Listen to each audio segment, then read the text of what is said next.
Hello പ്രേക്ഷകരെ, helmet വെച്ചുകൊണ്ടിരിക്കുകയാണേ. ചിലപ്പോൾ ഞാൻ നമ്മൾ പല കാര്യങ്ങളും ആവിഷ്കാര സ്വാതന്ത്ര്യത്തോടെ പറയുമ്പോഴേ നമ്മളത് പറയുകയോ അത് പുറത്ത് ചാനലിൽ കൂടെ പുറത്തു വിടുകയോ അല്ലെങ്കിൽ അത് തിയേറ്ററിൽ കാണിക്കുകയോ ഒക്കെ ചെയ്താൽ ഇപ്പോൾ അല്ലെങ്കിൽ തന്നെ നമ്മൾ സ്വതന്ത്രമായിട്ട് എന്തെങ്കിലും സംസാരിച്ചാൽ പോലും ഇപ്പോൾ മറ്റുള്ളവർ ചിന്തിക്കണതും പറയണതനുസരിച്ച് മാത്രമേ നമുക്ക് ജീവിക്കാൻ പറ്റുള്ളൂ എന്നൊരവസ്ഥയിലോട്ട് കാര്യങ്ങൾ നീങ്ങും പോലെ തോന്നുന്നുണ്ട്. കാരണം എന്ന് പറഞ്ഞ് കാരണം അത് വല്ലാത്തതാണ്. കാരണം പേടിച്ചിട്ടാണ് ഇപ്പോൾ ഹെൽമെറ്റ് വെച്ചിരിക്കുന്നത്. കാരണം വണ്ടിയിൽ യാത്ര ചെയ്ത് വരികയാണ്. നമ്മളെന്തെങ്കിലും പറഞ്ഞിട്ടുള്ളതിൻ്റെ പേരിൽ ഇനിയിപ്പോൾ എവിടെ നിന്നൊക്കെയാണ് ഇടിയും കുത്തും വെടിവെപ്പൊക്കെ വരണമെന്ന് പറയാൻ പറ്റില്ല. ഇപ്പോൾ ഞാൻ മാത്രമല്ല, എല്ലാവരുടെയും അവസ്ഥ ഇത് തന്നെയാണ്. അതായത് എന്തെങ്കിലും ഒരു അഭിപ്രായമോ എന്തെങ്കിലും പറയുകയാണെങ്കിൽ അതിൻ്റെ പേരിൽ ഇപ്പോൾ എന്തൊക്കെ നടക്കുമെന്നൊന്നും പറയാൻ പറ്റില്ല. ആ രീതിയിൽ കാര്യങ്ങൾ നീങ്ങുന്നുണ്ടേ. ഏ അതുകൊണ്ട് ഹെൽമെറ്റ് വെച്ച് ഡ്രൈവ് ചെയ്ത് വന്നപ്പോൾ ഹെൽമെറ്റ് വെച്ചിട്ടുണ്ട്. ഞാൻ ഹെൽമെറ്റ് ഊരാൻ പോവുകയാണ് കേട്ടോ. വണക്കം സിംഹകുട്ടി ബ്രോസ്. മറ്റൊരു റിവ്യൂവിലേക്ക് എല്ലാവർക്കും സ്വാഗതം, സുസ്വാഗതം. ഞാൻ ഡബോക്സോളം. ഞാനിന്ന് വന്നിരിക്കുന്നത് ഇന്നലെ മെനഞ്ഞാന്ന് 30 എമ്പുരാൻ സിനിമയുടെ ഒരു അപ്ഡേറ്റ് ചെയ്തിട്ടുണ്ട് യൂട്യൂബിൽ. എൻ്റെ നൊബക് പ്രപഞ്ചം ചാനലിൽ ഞാനത് അപ്ഡേറ്റ് ചെയ്തിട്ടുണ്ട്. ആ സിനിമ ഞാൻ പോയ ദിവസം തന്നെ ഇൻ്റർവെല്ലിൽ തന്നെ ഞാൻ ഒരു 1.5 മിനിറ്റുള്ള ബ്ലോഗിൽ ഞാൻ പറഞ്ഞിരുന്നു, ഇത് ഇത് സത്യം വിളിച്ചു പറയുമ്പോൾ നിങ്ങൾ സൂക്ഷിക്കണമെന്ന്. അതിൻ്റെ ഒരു ദിവസം കഴിഞ്ഞ് രണ്ടാമത്തെ ദിവസമില്ല, അത് ഇപ്പം നല്ലപോലെ രാജ്യം മൊത്തവും രാജ്യത്തിൻ്റെ ലോകം മൊത്തവും അത് നല്ലപോലെ തന്നെ കത്തിപ്പടരുന്നുണ്ട്. അപ്പം ഞാൻ ചോദിക്കുന്ന ഒരു കാര്യം ഇതാണ്. നമ്മൾ 150 കോടി ജനങ്ങളുണ്ട്. പലരും പല ജാതിയിൽ വിശ്വസിക്കുന്നു, മതത്തിൽ വിശ്വസിക്കുന്നു, വിശ്വസിക്കാത്തവരുണ്ട്. അങ്ങനെ ഒരുപാട് അങ്ങനെ എല്ലാ രീതിയിലും ഉണ്ട്. 150 കോടി ജനങ്ങൾക്ക് 150 കോടി അഭിപ്രായം ഉണ്ടാവും. ഞാനെന്ന് പറയുന്ന ഒരു വ്യക്തി എന്തെങ്കിലും ഒരു പ്രസ്ഥാനം രൂപീകരിച്ചിട്ടോ അല്ലെങ്കിൽ എന്തെങ്കിലും ചെയ്തിട്ട് 150 കോടി ജനവും ഞാൻ പറയുന്ന പോലെ കേൾക്കണമെന്ന് പറഞ്ഞാൽ നടക്കും. അല്ലെങ്കിൽ എന്നെ ആരും ഒന്നും പറയാൻ പാടില്ല എന്ന് പറഞ്ഞാൽ അപ്പോൾ എന്താണ് ജനാധിപത്യം? എന്താണ് ജനാധിപത്യം? അങ്ങനെ അങ്ങനെ ഒരു ജനാധിപത്യത്തിനോട് നിങ്ങൾക്ക് താല്പര്യമില്ല, നമുക്ക് ജനാധിപത്യം ഇല്ല അത് ഇരിക്കണമെങ്കിൽ ഞാൻ ഒരു കാലത്ത് 1950 കാലഘട്ടത്തിലൊക്കെ ഹിറ്റ്ലർ ഭരിച്ചിരുന്നില്ലേ? എന്തായി ഭരണത്തിൻ്റെ അവസ്ഥ? ആ ഹിറ്റ്ലറെ നിങ്ങൾ ആരെങ്കിലും ഇഷ്ടപ്പെടുന്നുണ്ടോ? ഇപ്പോൾ ഇഷ്ടപ്പെടുന്നവരുണ്ടാവാം. എത്ര പേര് ഇഷ്ടപ്പെടുന്നു? 12 കോടി ജനങ്ങളെ കൊന്നു. അദ്ദേഹത്തിൻ്റെ ഈ കമാൻഡിങ് മുഖാന്തരം 12 കോടി മനുഷ്യരെ കൊന്നു. ആ 12 കോടി മനുഷ്യരെ കൊന്ന ഒരാളെ ഞങ്ങൾ ജനാധിപത്യത്തിൻ്റെ ആളാണ് എന്ന് പറഞ്ഞാൽ എങ്ങനെയാണ് നമുക്ക് ജനാധിപത്യത്തിലോട്ട് എടുക്കാൻ പറ്റുന്നത്? നമ്മുടെ രാജ്യം ആരോ ആക്രമിക്കുന്നു. ആ രാജ്യം ആക്രമിക്കുമ്പോഴത്തേക്കും നമ്മൾക്ക് എതിരെ വരുന്ന ആളിനെ യുദ്ധം മൂലം കൊല്ലുന്നത് മനസ്സിലാവും. എൻ്റെ നാട്ടിലെ എൻ്റെ കൂടെയുള്ള എൻ്റെ സഹോദരങ്ങളെ, അല്ലെങ്കിൽ എൻ്റെ സഹോദരങ്ങൾ എന്ന് പറഞ്ഞാൽ ഈ ജനത്തിനെ, ഈ എൻ്റെ കൂടെയുള്ള ഈ 150 കോടി ജനങ്ങളിലെ ഒരു 10-12 കോടി ജനത്തിനെ ഞാൻ തന്നെ കൊല്ലുന്നതിനെ എങ്ങനെ ന്യായീകരിക്കാൻ പറ്റും? അതാണോ ജനാധിപത്യം? വേറൊരു കാര്യമുണ്ട്. സോവിയറ്റ് റഷ്യ പഴയ ലെനിൻ്റെ കാലഘട്ടത്തിൽ ലെനിൻ്റെ, അതായത് വിശപ്പിൻ്റെ വെളിയിൽ നിന്നാണ് കമ്മ്യൂണിസം ഉടലെടുക്കുന്നത്. അതായത് കഴിക്കാൻ ആഹാരമില്ലാത്തപ്പോൾ, ഒരു നിവർത്തിയില്ല, വിശന്നിരുന്നപ്പോൾ ആ ലെനിൻ എന്ന് പറയുന്ന മനുഷ്യൻ്റെ തലയിൽ ഉദിക്കുന്ന ആശയമാണ് കമ്മ്യൂണിസം. കമ്മ്യൂണിസം എല്ലാവർക്കും വിശപ്പ്, അതിനനുസരിച്ചുള്ള ഭക്ഷണം, സാധനങ്ങളെല്ലാം ഒരു പർട്ടിക്കുലർ ഇടത്ത് പൂഴ്ത്തിവെക്കാൻ പാടില്ല, എല്ലാ ജനങ്ങളുടെ കയ്യിലും എത്തണം, എല്ലാവരുടെയും വിശപ്പ് മാറണമെന്ന് പറഞ്ഞ് ഉണ്ടാക്കിയ ഒരു വലിയ പ്രസ്ഥാനമാണ് ഈ കമ്മ്യൂണിസം. ഈ കമ്മ്യൂണിസം പിന്നീട് എന്താണ് സംഭവിച്ചതെന്ന് നിങ്ങൾക്ക് തന്നെ അറിയാമായിരിക്കും ചരിത്രം. ലെനിൻ്റെ കാലഘട്ടത്തിന് ശേഷം അവിടെ ആര് ഭരിച്ചു എന്ന് നിങ്ങൾക്ക് അറിയാം. അദ്ദേഹത്തിൻ്റെ കാലഘട്ടത്തിൽ തന്നെ ഏകദേശം 6 കോടി പേരെ കൊന്നിട്ടുണ്ടെന്നാണ് കണക്ക്.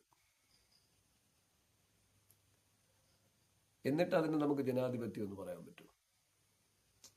അതായത് അതായത് സ്വാതന്ത്ര്യത്തോടെ സംസാരിക്കുകയും സ്വാതന്ത്ര്യത്തോടെ പ്രവർത്തിക്കുകയും ചെയ്യുന്ന ഒരു ഉള്ള ആൾക്കാരെ എല്ലാവരെയും തന്നെ എൻ്റെ ഇഷ്ടത്തിന് പ്രവർത്തിക്കണം, എൻ്റെ ഇഷ്ടത്തിന് പ്രവർത്തിച്ചില്ലെങ്കിൽ ഞാൻ പലതും ചെയ്യും, അത് എൻ്റെ കയ്യിൽ എന്തുണ്ടോ അത് വെച്ച് ഞാൻ പലതും ചെയ്യും, ഞാൻ അല്ലെങ്കിൽ നിങ്ങളെ ഒതുക്കും. ഞാൻ പറഞ്ഞില്ലേ, നമ്മൾ ഹെൽമെറ്റൊക്കെ എല്ലാം വെച്ച് പേടിച്ച് ഒതുങ്ങി നടക്കേണ്ടി വരും.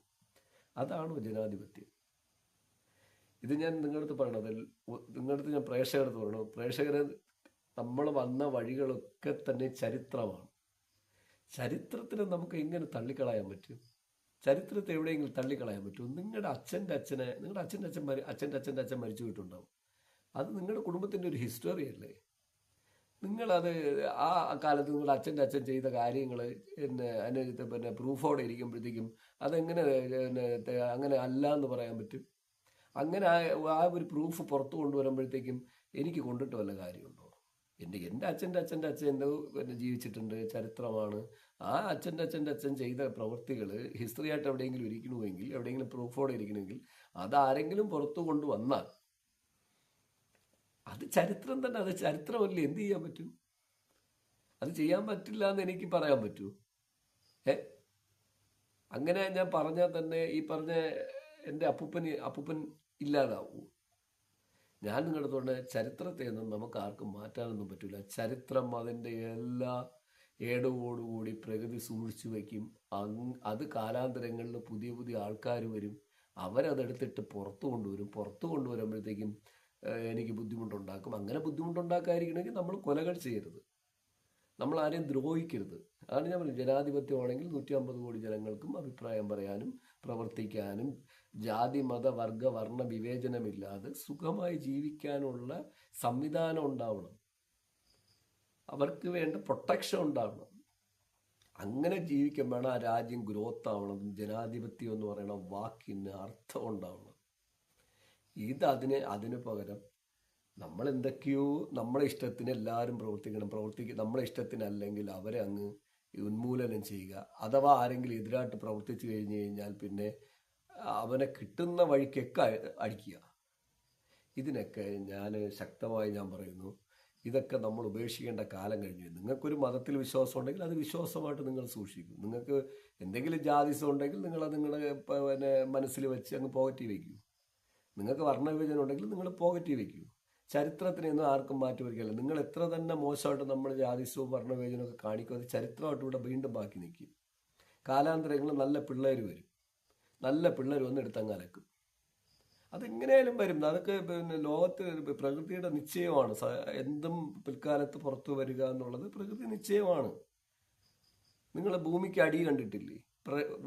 ലാവ തിളച്ച് പ്രഷറാകുമ്പോൾ പുറത്തു വരുന്നില്ലേ? ആ പുറത്തു വരുന്നതാണല്ലോ പിന്നെ നമുക്കിവിടെ ഏറ്റവും നല്ല ബലപുഷ്ടമായ മണ്ണായിട്ട് മാറുന്നത്. അതിലല്ലേ മറ്റെല്ലാം പിന്നെ വീണ്ടും നല്ല ഗ്രോത്തോടെ വളരുന്നത്.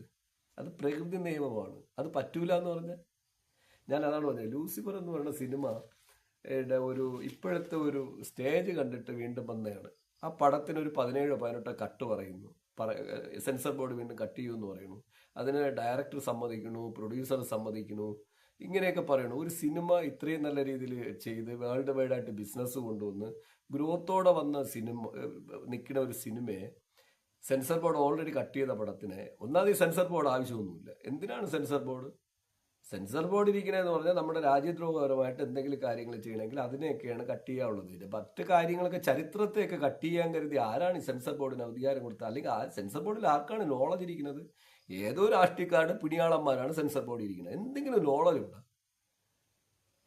അല്ലെങ്കിൽ സിനിമയുടെ എന്തെങ്കിലും ഒരു വശത്തെക്കുറിച്ച് നിങ്ങൾക്ക് അറിയാമോ? അതെങ്ങനെ മേക്ക് ചെയ്യണമെന്നറിയാമോ? എവിടെയോ ഇരുന്ന് കുറെ വിദ്യാഭ്യാസമുണ്ട്, കുറെ രാഷ്ട്രീയ സ്വാധീനം കിട്ടുമ്പോൾ അവരെ ഒരു ബോർഡിൽ കുറെ എണ്ണം കയറിയിരിപ്പുണ്ട്. നാട്ടിന് തന്നെ നാണക്കേടാണ്. ഇതിപ്പോൾ നിങ്ങൾ നോക്കി, ഇപ്പൊ ഈ സിനിമ അനാവശ്യ പ്രശ്നങ്ങൾ ഉണ്ടാക്കിയിട്ട് ഇനി വീണ്ടും സെൻസർ ചെയ്ത് ചെയ്യുമ്പോൾ ലോകരാഷ്ട്രങ്ങളെല്ലാം നമ്മളെ നോക്കി ചിരിക്കും. നമ്മളെ നോക്കി ചിരിക്കുകയാണ് ചെയ്യുക അവര്. നമ്മളൊരുമാതിരി മണ്ടന്മാരെന്ന് വീണ്ടും പറയും അവര്. കാരണം അത് ഒരു നല്ല മനുഷ്യരുടെ ലക്ഷണമല്ലല്ലോ. വേൾഡ് സന്തോഷ സൂചികയിൽ നമ്മളിപ്പോൾ നേരെ താഴെയാണ്, പാകിസ്ഥാന്റെയും ബാക്കിലാണ്. ആലോചിച്ച് നോക്കണം. പാകിസ്ഥാൻ എന്ന് പറഞ്ഞാൽ നമ്മൾ തീവ്രവാദികൾ ഇരിക്കുന്ന സ്ഥലം എന്നാണ് പറയണത്. അവിടുത്തെ ജനങ്ങളെക്കാളും ഹാപ്പിനെസ് ഇൻഡസ്ട്രിയിൽ നമ്മൾ ബാക്കിലാണ്. ഇതൊക്കെ ഇങ്ങനെ നമ്മൾ ഈ സ്വാതന്ത്ര്യത്തെ എല്ലാം അടിച്ചാക്ഷേപിക്കുമ്പോൾ സംഭവിക്കുന്ന ഇതാണ്. വീണ്ടും നമ്മുടെ രാജ്യം താഴോട്ടാണ് പോണത്. ഒരിക്കലും നിങ്ങൾ വിചാരിക്കേണ്ട അത് ഗ്രോത്ത് ഓഫ് ലെവൽ ഇടുന്നത്. ഇങ്ങനെ ഒരു ചിത്രം ഇറങ്ങുമ്പോൾ അത് ആവിഷ്കരിച്ച് പുറത്തു കൊണ്ടുവന്നതിന് അപ്രിസിയേറ്റ് ചെയ്യണം. ഇത് എല്ലാവരും ചെയ്തിട്ടുണ്ട്. അതാണ് ഞാൻ കമ്മ്യൂണിസ്റ്റുകാരെ കഥ പറഞ്ഞത്. ഞാൻ ഇത് പാർട്ടി കഥകൾ പറഞ്ഞ് സമയം തീർപ്പിക്കണല്ല. അതുകൊണ്ടാണ് ഞാൻ ഹിറ്റ്ലറെ പറഞ്ഞത്. വേഗത്തിൽ മനസ്സിലാവും. ഇതൊക്കെ 1950 1900 ശേഷമൊക്കെയാണ്. ഒരു പിന്നെ നാട്ടിലെ ഒരു രാജാവായിട്ട് ജീവിച്ച ആള് പിന്നെ സ്ത്രീകളുടെ സുന്ദരിയായ സ്ത്രീകളെ കൊന്ന് ഭക്ഷിച്ച് പച്ചമാംസം വരെ കഴിച്ചിട്ടുണ്ടെന്ന് പറയാൻ കേട്ടിട്ടുണ്ട്. കേട്ടിട്ടുള്ളതല്ല, അങ്ങനെ നിപ്പുണ്ട്. അതൊക്കെ ആ രാജ്യത്തിന് പിന്നെ എന്തായി മാറി? ദോഷമായിട്ടാണ് മാറുന്നത്. ഇങ്ങനെ ചെയ്യുമ്പോൾ വീണ്ടും വീണ്ടും അത് ദോഷമായിട്ട് മാറും. നമ്മളെ നാട്ടിൽ എന്തെങ്കിലും ക്രിയേറ്റ് ചെയ്യാൻ, അത് ഓപ്പണൈസ് ചെയ്യാൻ കരുതി അതിന് സ്വാതന്ത്ര്യം അനുവദിക്കുമ്പോൾ ലോകം മൊത്തം നമ്മൾ നോക്കി പറയും ബ്രെയിനുള്ള, ഉയർന്ന ചിന്തയുള്ള, നല്ല വൈഡ് തിങ്സ് ഉള്ള ഒരു രാജ്യത്തിന്റെ ജനതയാണെന്ന്. അതിന് നിങ്ങൾ അറിയേണ്ടത് ഹൈന്ദവം അറിയണം. ഇത് 150 കോടി ഹൈന്ദവരുള്ള രാജ്യമാണ്. ഹിന്ദുക്കളല്ല, ഹൈന്ദവർ. ഹൈന്ദവം എന്നാൽ സംസ്കാരം. ഗുരുക്ഷേത്രം അങ്ങനെയായിരുന്നു സുഹൃത്തെ. കൃഷ്ണന്റെ കാലഘട്ടം അങ്ങനെയായിരുന്നു സുഹൃത്തെ. നിങ്ങൾ ഈ പറയുന്ന വലിയ പല വർണ്ണങ്ങളല്ല അതിനകത്തുള്ളത്. എന്താണ് ഹൈന്ദവം എന്ന് പറയുന്നത്? എല്ലാവരും കൂടി ഒരുമിച്ച്, എല്ലാ നാനാവിധത്തിലുള്ള എല്ലാ മനുഷ്യരും ഒരു കുടക്കീഴിൽ നിന്ന്, ഒരു കുടക്കീഴിൽ എന്ന് പറഞ്ഞാൽ ഒരേ സ്ഥലത്ത് തന്നെ സന്തോഷത്തോടെ താമസിച്ച് ഷെയർ ചെയ്ത് അധ്വാനിച്ച് ജീവിക്കുന്ന സംസ്കാരമാണ് ഹൈന്ദവം. നോ ഹിന്ദു, അത് പിന്നീട് വന്ന വാക്ക്. ആ സംസ്കാരത്തിലാണ് നമ്മൾ ജീവിക്കുന്നത്. ആ സംസ്കാരം എന്ന് പറഞ്ഞാൽ സ്വാതന്ത്ര്യമാണ്. ആ സ്വാതന്ത്ര്യമാണോ നമ്മളിവിടെ അടിയറ വയ്ക്കേണ്ടത്? അങ്ങനെയാണെങ്കിൽ ബുദ്ധിമുട്ടാണ്. എങ്കിൽ പിന്നെ ഹിറ്റ്ലർ ഭരിച്ചാൽ മതി. ലെനിന്റെ കാലഘട്ടത്തിന് ശേഷം വന്ന കമ്മ്യൂണിസ്റ്റിലെ ചില വലിയ ആൾക്കാരുണ്ടല്ലോ അവിടെ. ഇന്നുണ്ടോ അവിടെ? ചരിത്രം എന്താണ് നിൽക്കുന്നത്? അവർ ഭരിച്ചാൽ പോരെ? അല്ലെങ്കിൽ സ്വച്ഛാധിപതികൾ ഭരിച്ചാൽ പോരെ? സ്വച്ഛാധിപതികൾ പോരെ നമുക്ക്? അങ്ങനെയല്ല ഭായി. ഹൈന്ദവം എന്ന് പറയുന്നതിന്റെ അർത്ഥം മനസ്സിലാക്കൂ നിങ്ങൾ. പിന്നെ പ്രേക്ഷകരെ നിങ്ങളത് നമ്മൾ അങ്ങനെ ഉള്ളവരായിരുന്നു. അതിൽ നിന്നുള്ള തലമുറയായിട്ട് വന്ന നമ്മൾ BC 5000 7000 വർഷങ്ങൾക്ക് മുമ്പൊക്കെ, അല്ലെങ്കിൽ 20,000 വർഷത്തെ ചരിത്രം നമുക്കുള്ള പോലെയൊന്നും വേറെ ഇല്ല. 20-25,000 വർഷത്തെ ചരിത്രം നമുക്കുണ്ട്. അങ്ങനെയാണ് ഈ ക്ഷേത്രങ്ങളൊക്കെ വളരെ പഴയ കാലത്ത് നിന്ന്. അന്നൊന്നും അവിടെ ആരും വർണ്ണവിഭജനത്തോടോ ജാതിയുടെ പേരിലോ മാറ്റി നിർത്തിയിരുന്നില്ല. അത് ആർക്കും എപ്പോഴും പോയി അതിനകത്തിരുന്നിട്ട് എല്ലാവർക്കും ഒരുമിച്ച് കൂടാനും ഇരിക്കാനും പറ്റിയ ഒരു സ്ഥലങ്ങളായിരുന്നു ഇതൊക്കെ. BC-യിൽ ശ്രീകൃഷ്ണന്റെ കാലഘട്ടത്തിലൊക്കെ നിങ്ങൾ എവിടെയാണ്? നിങ്ങൾ നോക്കിയേ, BC-യിലൊക്കെ ശ്രീകൃഷ്ണന്റെ കാലഘട്ടത്തിലൊക്കെ എവിടെയാണ് ഈ ക്ഷേത്രങ്ങളിൽ ആൾക്കാരെ കയറ്റാതിരിക്കാനോ മറ്റൊന്നൊക്കെയും സംഭവിച്ചിരുന്നത്? ജാതിയുടെ പേരിൽ വർണ്ണവിഭജനത്തിനെ മാറ്റി നിർത്തിയിരുന്നത്. അതൊക്കെ പിൽക്കാലത്ത് മേലാളന്മാർ നമുക്കുണ്ടാക്കി വെച്ച വഴികളാണിതെല്ലാം. എൻ്റെ ഭായി, ഹൈന്ദവ സംസ്കാരമാണ് നമ്മൾ അതിലുള്ളതാണ്. ഞാനൊരു ഹൈന്ദവനാണ് എന്ന് ഞാൻ അഭിമാനത്തോടെയാണ് പറയണം. എൻ്റെ രാജ്യത്തിലെ 150 പേര് 150 കോടി ജനവും ഹൈന്ദവരാണ്. ഞങ്ങൾ സംസ്കാരത്തോടെ ജീവിക്കുന്നു. ഇവിടെ എല്ലാ മനുഷ്യരും ജീവിക്കും. ക്രിസ്ത്യാനിയും മുസൽമാനും വിശ്വാസിയും അവിശ്വാസിയും എല്ലാവരും ഒരേ സംസ്കാരത്തിന്റെ കീഴിൽ, ഒരേ കുടക്കീഴിൽ സ്വതന്ത്രത്തോടെ അഭിപ്രായം പറഞ്ഞ് സ്വാതന്ത്ര്യപരമായി മേക്ക് ചെയ്ത് ജീവിക്കും. പക്ഷെ അത് കുറേ ആൾക്കാർ ചേർന്നിട്ട് പറ്റില്ല എന്ന് പറയുമ്പോൾ രാജ്യത്തിലെ 150 കോടി ജനങ്ങൾക്ക് നാണക്കേടാണ്. ജനതയ്ക്ക് മുമ്പ് നമ്മളെ തലതാഴ്ത്തയാണ്. ആ തലതാഴ്ത്തൽ ഉണ്ടാകാതിരിക്കാൻ വേണ്ടിയാണ് ഞാനിന്ന് വീണ്ടും എമ്പുരാൻ സിനിമയുടെ ബ്ലോഗ് ഓട്ട് വന്നിരിക്കുന്നത്. സെൻസർ ബോർഡിലിരിക്കുന്ന ചേട്ടന്മാരും ഇതിന് ബുദ്ധിമുട്ടുള്ളവരും ഇപ്പോൾ ഇവർക്ക് അടിയറവ് പറഞ്ഞവരടുത്തൊക്കെ ഞാൻ പറയുന്നു, നിങ്ങൾ സ്വാതന്ത്ര്യത്തെയാണ് ഇപ്പോൾ അടിയറവ് പറയിച്ചിരിക്കുന്നത്. അതായത് ആര് വിചാരിച്ചാലും നമ്മുടെ സ്വാതന്ത്ര്യം നശിപ്പിക്കാൻ ഈസിയായിട്ട് പറ്റുമെന്ന് തെളിഞ്ഞുകൊണ്ടിരിക്കുകയാണ്. അതായത് ഏതെങ്കിലും ഒരു ഇത്തിരി ഉള്ളവൻ വിചാരിച്ചാൽ മതി, അവർ പറയണ വെച്ച് നമ്മൾ സംസാരിച്ചോളണം. അവർ പറയണ വെച്ച് അവരെ കീഴിൽ നമ്മൾ അടിയാനായിട്ട് പ്രവർത്തിക്കണം. അതെന്തടിയാനാണ്? അങ്ങനെ അടിയാനായിട്ട് കുടിയാനായിട്ടൊന്നും ഇരിക്കാൻ പറ്റില്ല. ആ കാലമൊക്കെ കഴിഞ്ഞു പോയി. നിങ്ങൾ രാജാവും നമ്മൾ കീഴ്പ്പെട്ടിരിക്കണവരോ? അല്ലെങ്കിൽ 150 കോടി ജനം കീഴ്പ്പെട്ട് ജീവിക്കണമെന്നാണോ പറയണത്? അതൊക്കെ 3000 വർഷത്തിനകത്തേ ഉള്ളൂ ഈ വൃത്തികെട്ട പരിപാടിക്കൊക്കെ. അതാണ് ഞാൻ ശ്രീകൃഷ്ണന്റെ കാലഘട്ടത്തിന് കോട്ട് ചെയ്തത്. നിങ്ങൾ ഹൈന്ദവ സംസ്കാരത്തോടെ ജീവിക്കൂ. ഞാൻ ഹൈന്ദവനാണ്, ഹിന്ദു അല്ല, ഹൈന്ദവൻ. ഞാൻ സംസ്കാരത്തിൽ ജീവിക്കുന്നവനാണ്. അതാണ് ഞാൻ വീണ്ടും ശ്രീകൃഷ്ണനെ ഓർമ്മിക്കുന്നത്. ശ്രീകൃഷ്ണൻ നിങ്ങൾക്ക് എല്ലാവർക്കും പെട്ടെന്നറിയാം. അതിന് മുമ്പിലുള്ള കാര്യം പറഞ്ഞു കഴിഞ്ഞാൽ പിന്നെ എന്തൊക്കെ കുറേ ആവശ്യമില്ലാത്ത കാര്യങ്ങൾ വരും.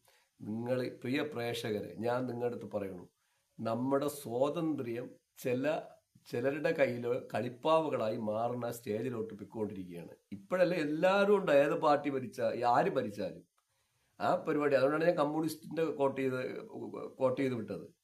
എല്ലാവരും അധികാരം കയ്യിൽ കിട്ടുമ്പോൾ പിന്നെ എന്തോ നമ്മൾ പറയും നിങ്ങൾ കേട്ടോളണം എന്നുള്ള മട്ടാണ്. അല്ലേ, വിശപ്പിന്റെ വെളിയിൽ നിന്നുണ്ടായി വന്ന ഒരു സാധനമാണ് കമ്മ്യൂണിസം. അത് അധികാരം കിട്ടിയപ്പോൾ എന്തായി? അധികാരം കിട്ടിയപ്പോൾ അവിടെയൊക്കെ എന്തായി? വീണ്ടും കോടിക്കണക്കിന് മനുഷ്യരെ കൊന്നു കൊടുക്കുന്നത്. വിശപ്പ് മാറി അവിടെയും എന്തു പറയണത്, രാജാവ് മറ്റവനെ ഭരിക്കുന്ന പോലത്തെ അവസ്ഥ. അങ്ങനെയൊക്കെ വരുമ്പോൾ അത് തകർന്നു പോകും.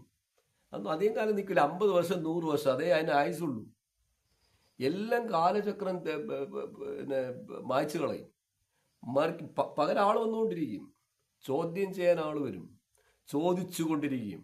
എത്ര കാലം നമ്മൾ അടിമയായിട്ട് നമുക്ക് ആൾക്കാരെ വയ്ക്കാൻ പറ്റും? പ്രിയ പ്രേക്ഷകരെ, മാറണം. വിദ്യാഭ്യാസമുള്ള ഒരു ജനതയാണ് നമ്മുടെ നാട്ടിൽ. ഇപ്പോഴും ജാതിസവും പുണ്ണാക്കം മാറിയിട്ടില്ല.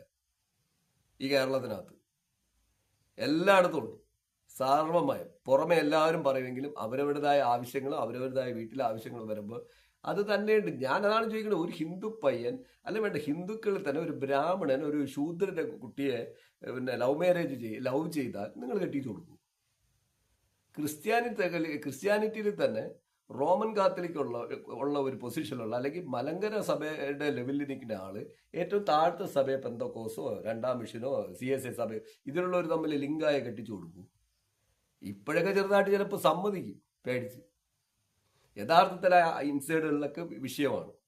അതായത് ഇതൊന്നും നമ്മളെ ഇടയിൽ നിന്ന് പോകുന്നില്ല എന്നാണ് ഞാൻ പറഞ്ഞത്. ഇതൊക്കെ നിൽക്കെ തന്നെയാണ്. പിന്നെ ഇങ്ങനെ എന്തെങ്കിലുമൊക്കെ ഒരു ചരിത്രം പറഞ്ഞാൽ ഉടനെ എല്ലാവരും ഒതുക്കണം. ഇതെന്താണ് ഒതുക്കലാണ് ഇവിടെ? എത്ര കാലം ഒതുക്കി? ഈ ഒതുക്കിയതിനെതിരല്ലേ ഗാന്ധിജി പ്രവർത്തിച്ചത്? ഈ ഒതുക്കിയതിനെതിരല്ലേ ശ്രീകൃഷ്ണൻ പ്രവർത്തിച്ചത് കുരുക്ഷേത്രം വഴി? എത്ര പേരെയാണ് കുരുക്ഷേത്രത്തിൽ കൊന്നതെന്നറിയൂ? കാരണം നന്മയ്ക്ക് വേണ്ടി അത് ഇറങ്ങേണ്ടി വന്നു കൃഷ്ണന്. സംസ്കാരത്തിൽ നിന്നും നമ്മൾ മാറിയിട്ട് തിന്മയിലോട്ട് പോയപ്പോൾ കൃഷ്ണൻ ആളെ കൂട്ടി ഇറങ്ങേണ്ടി വന്നു. അങ്ങനെയുള്ള കൃഷ്ണന്മാർ വന്നുകൊണ്ടിരിക്കൂടെ. അങ്ങനെ ഒരിക്കലും ഒരു ജയം കിട്ടൂല. നമ്മൾ മറ്റുള്ളവരുടെ സ്വാതന്ത്ര്യം ഹനീപിച്ചുകൊണ്ട് ഒരു ജയം ആരും ആഗ്രഹിക്കേണ്ട. അത് കിട്ടില്ല. അത് തകർച്ചയുടെ ആരംഭമാണ്. അങ്ങനെ തകർന്നിട്ടുണ്ട്. ഇന്ന് എവിടെ അതൊക്കെ? നിങ്ങൾ ആലോചിക്കും, ഇതൊക്കെ ഇന്ന് എവിടെയെങ്കിലും ഉണ്ടാ? യേശുക്രിസ്തു ജനിച്ച സ്ഥലത്ത് സമാധാനം ഉണ്ടാ? കോടിക്കണക്കിന് മനുഷ്യരാണ് ചാവുന്നത്. ഇതുകൊണ്ട് എന്ത് നേടണ്? ക്രിസ്തുവിന്റെ പേരിൽ അവിടെ എന്തെങ്കിലും ഒരു സമാധാനം ഉണ്ടോ? ഇപ്പോ അതേ റൂട്ടാണ് നമ്മളിവിടെ പോയിക്കൊണ്ടിരിക്കുന്നത്. എന്ത് സംസ്കാരമുള്ള നാടായിരുന്നു അറിയാമോ ഭാരതം? ഭാരതമല്ല, പഴയ രാജ്യങ്ങൾ, നമ്മളിങ്ങനെ ഏഷ്യ പോലെ നിറഞ്ഞു കിടന്ന നാട്. ഇതൊക്കെ നമ്മൾ പ്രിയ പ്രേക്ഷകരെ, പ്രിയ യുവജനമേ, യുവാക്കളെ, നിങ്ങൾക്കെങ്കിലും നല്ല വിദ്യാഭ്യാസം കിട്ടി, ലേറ്റസ്റ്റ് ടെക്നോളജി കിട്ടി, എല്ലാം കിട്ടി. നിങ്ങൾക്ക് എല്ലാം ഇപ്പോൾ മനസ്സിലാക്കാനുള്ള വഴിയുണ്ട്. നിങ്ങളൊക്കെ മാറി ചിന്തിക്കും. നിങ്ങളൊക്കെ തന്നെയാണ് നാളെ ഈ സെൻസർ ബോർഡിന്, ഈ അടുത്ത കാലത്തുള്ളവരല്ലേ ഈ സെൻസർ ബോർഡിലൊക്കെ വന്നിരിക്കുന്നത്, അല്ലെങ്കിൽ നമ്മുടെ രാജ്യം ഭരിക്കുന്നത്, അല്ലെങ്കിൽ നമ്മുടെ നാട്ടിലെ പല പല മന്ത്രിമാരുമായിട്ട് വന്നിരിക്കുന്നവരൊക്കെ ഈ യുവാക്കള്. നിങ്ങൾ ആരാണ് ഇപ്പൊ ഇതിനൊക്കെ എതിർക്കുന്നത്? പേടിയാ? സ്വാതന്ത്ര്യത്തെ കാണിച്ചാൽ നിങ്ങൾ തന്നെയാണ്, നിങ്ങൾക്ക് തന്നെയാണ് പേടിക്കേണ്ടത്. ഞങ്ങൾക്കൊന്നും പേടിക്കേണ്ട കാര്യമൊന്നുമില്ല. നമ്മൾക്ക് സാധാ ജനം, നമ്മൾ ആരെ പേടിക്കേ? നിങ്ങളെ അടിമയായിട്ട് നമ്മൾ ജീവിക്കുന്നു, നമുക്കൊരു പേടിയില്ല. പക്ഷെ നിങ്ങൾ എപ്പോഴും മറ്റേ ഇത്ര വിദ്യാഭ്യാസം കൊണ്ട് നിങ്ങൾ വലിയ ജോലി ഇരുന്നാലും മറ്റവന്റെ അടിയിൽ ഇങ്ങനെ നിൽക്കേണ്ടി വരും. അവൻ പറയണതിനപ്പുറം നിങ്ങൾ ഒരു വിരലനങ്ങൂല. നിങ്ങളെ ആലയ്ക്കാൻ നിങ്ങളെ ജോലി എപ്പോൾ പോകും?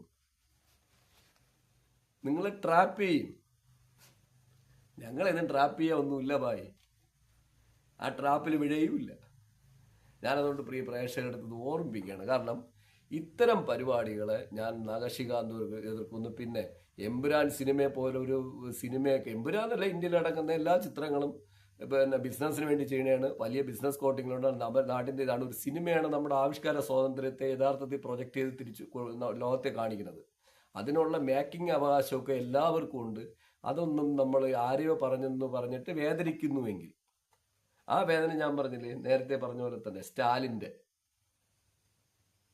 സ്റ്റാലിന്റെ പിൻഗാമികൾക്കുണ്ടായ വേദന ഇന്ന്, പിന്നെ പിൽക്കാലത്ത് ഞാൻ പറഞ്ഞില്ലേ, ഞാൻ ഓർമ്മിക്കണം ഒന്നുകൂടെ, അതാണ് ഞാൻ കോട്ട് ചെയ്യണേ. നമ്മുടെ ഒരു പാർട്ടിയുടെ ഒരു കാലത്ത് വന്ധ്യംകരണം കൊണ്ടുവന്നു ജനത്തിനെ നിയന്ത്രിക്കാൻ. 45 ലക്ഷം പുരുഷന്മാരെ വന്ധ്യംകരണം ചെയ്തു. അന്ന് ആ പാർട്ടി തകർന്നു തുടങ്ങിയതാണ്. ഇന്ന് ആ പാർട്ടിയുടെ അവസ്ഥ എന്താണ്? ഞാൻ നിങ്ങൾ ഓർമ്മിക്കണം, ജനത്തിന്റെ സ്വാതന്ത്ര്യത്തെ ഹരിപ്പിച്ചല്ല ഭരിക്കേണ്ടതും നിലനിർത്തേണ്ടത്. ജനത്തിന്റെ സ്വാതന്ത്ര്യത്തിനെ പൂർണ്ണമായിട്ട് തുറന്നു വിട്ടുകൊണ്ട് അവരാവിഷ്കാരത്തോട് അവരെ ഉയർച്ചയിലോട്ട് കൊണ്ടുപോകുന്നതിനനുസരിച്ച് അവര് നമ്മളെ നാടിന് ഗ്രോത്ത് ഉണ്ടാക്കി തരും. പക്ഷെ അങ്ങനെ അല്ലെങ്കിൽ തകരുമെന്നേ, തകർന്ന് തരിപ്പണമാവും. ഈ 45 ലക്ഷം പേരെ വന്ധ്യീകരിച്ചത് നിങ്ങൾ ഉദ്ദേശിക്കും പോലെ BC-യിലൊന്നും അല്ല, ഇന്ത്യക്ക് സ്വാതന്ത്ര്യം കിട്ടിയതിന് ശേഷം. ഇവിടെയൊക്കെ സ്വാതന്ത്ര്യം ഹരിക്കപ്പെടണമെന്നാണ് വേണ്ട. ഞാനിതെല്ലാം നിങ്ങൾ എപ്പോഴും കോട്ട് ചെയ്ത് പറയണത് അതാണ്. ഞാൻ പറഞ്ഞത് എല്ലാവരെയും ബാധിക്കുന്നത്, എല്ലാ രാഷ്ട്രീയ മേലാളന്മാർക്കും ഉള്ള കുഴപ്പം ഇത് തന്നെ. അല്ലെങ്കിൽ ജാതി മേലാളന്മാർക്ക്,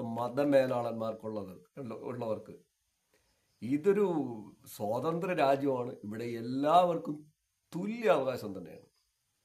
അതിലേക്ക് നമ്മൾ നാട്ടിൽ കുറെ കാര്യങ്ങൾ ചെയ്യാനാണ് നമ്മൾ സീൽ ചെയ്തിട്ട് നിങ്ങളെ കയറ്റി മുകളിൽ വിടുന്നത്. അവിടെ ഇരുന്നുകൊണ്ട് തിരിച്ച് നമുക്കിട്ട് കൊട്ടയല്ല ചെയ്യേണ്ടത്. നിങ്ങളെ രാജ്യത്തിന്റെ ഡെവലപ്മെന്റിന് വേണ്ടി ചെയ്യണം.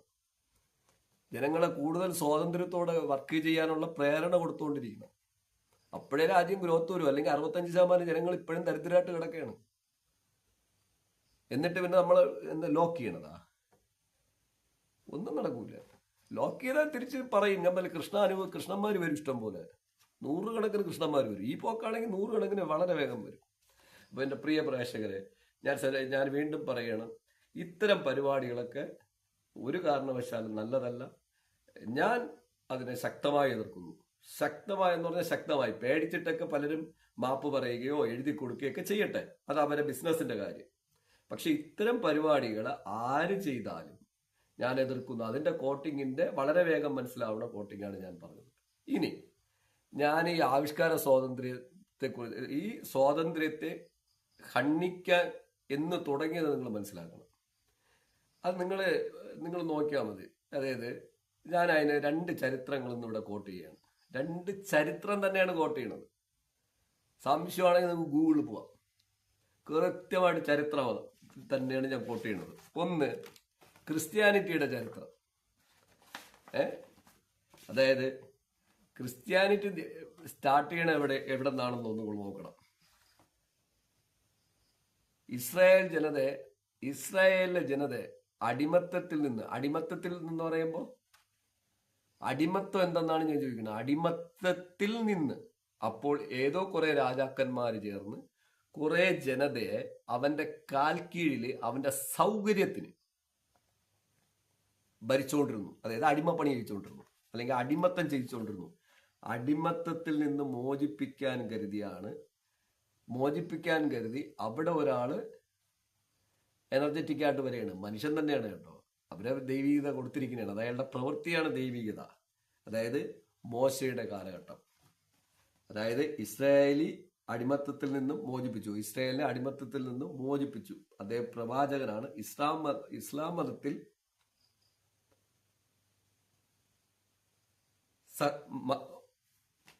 മഹായി വിശ്വാസം, അതായത്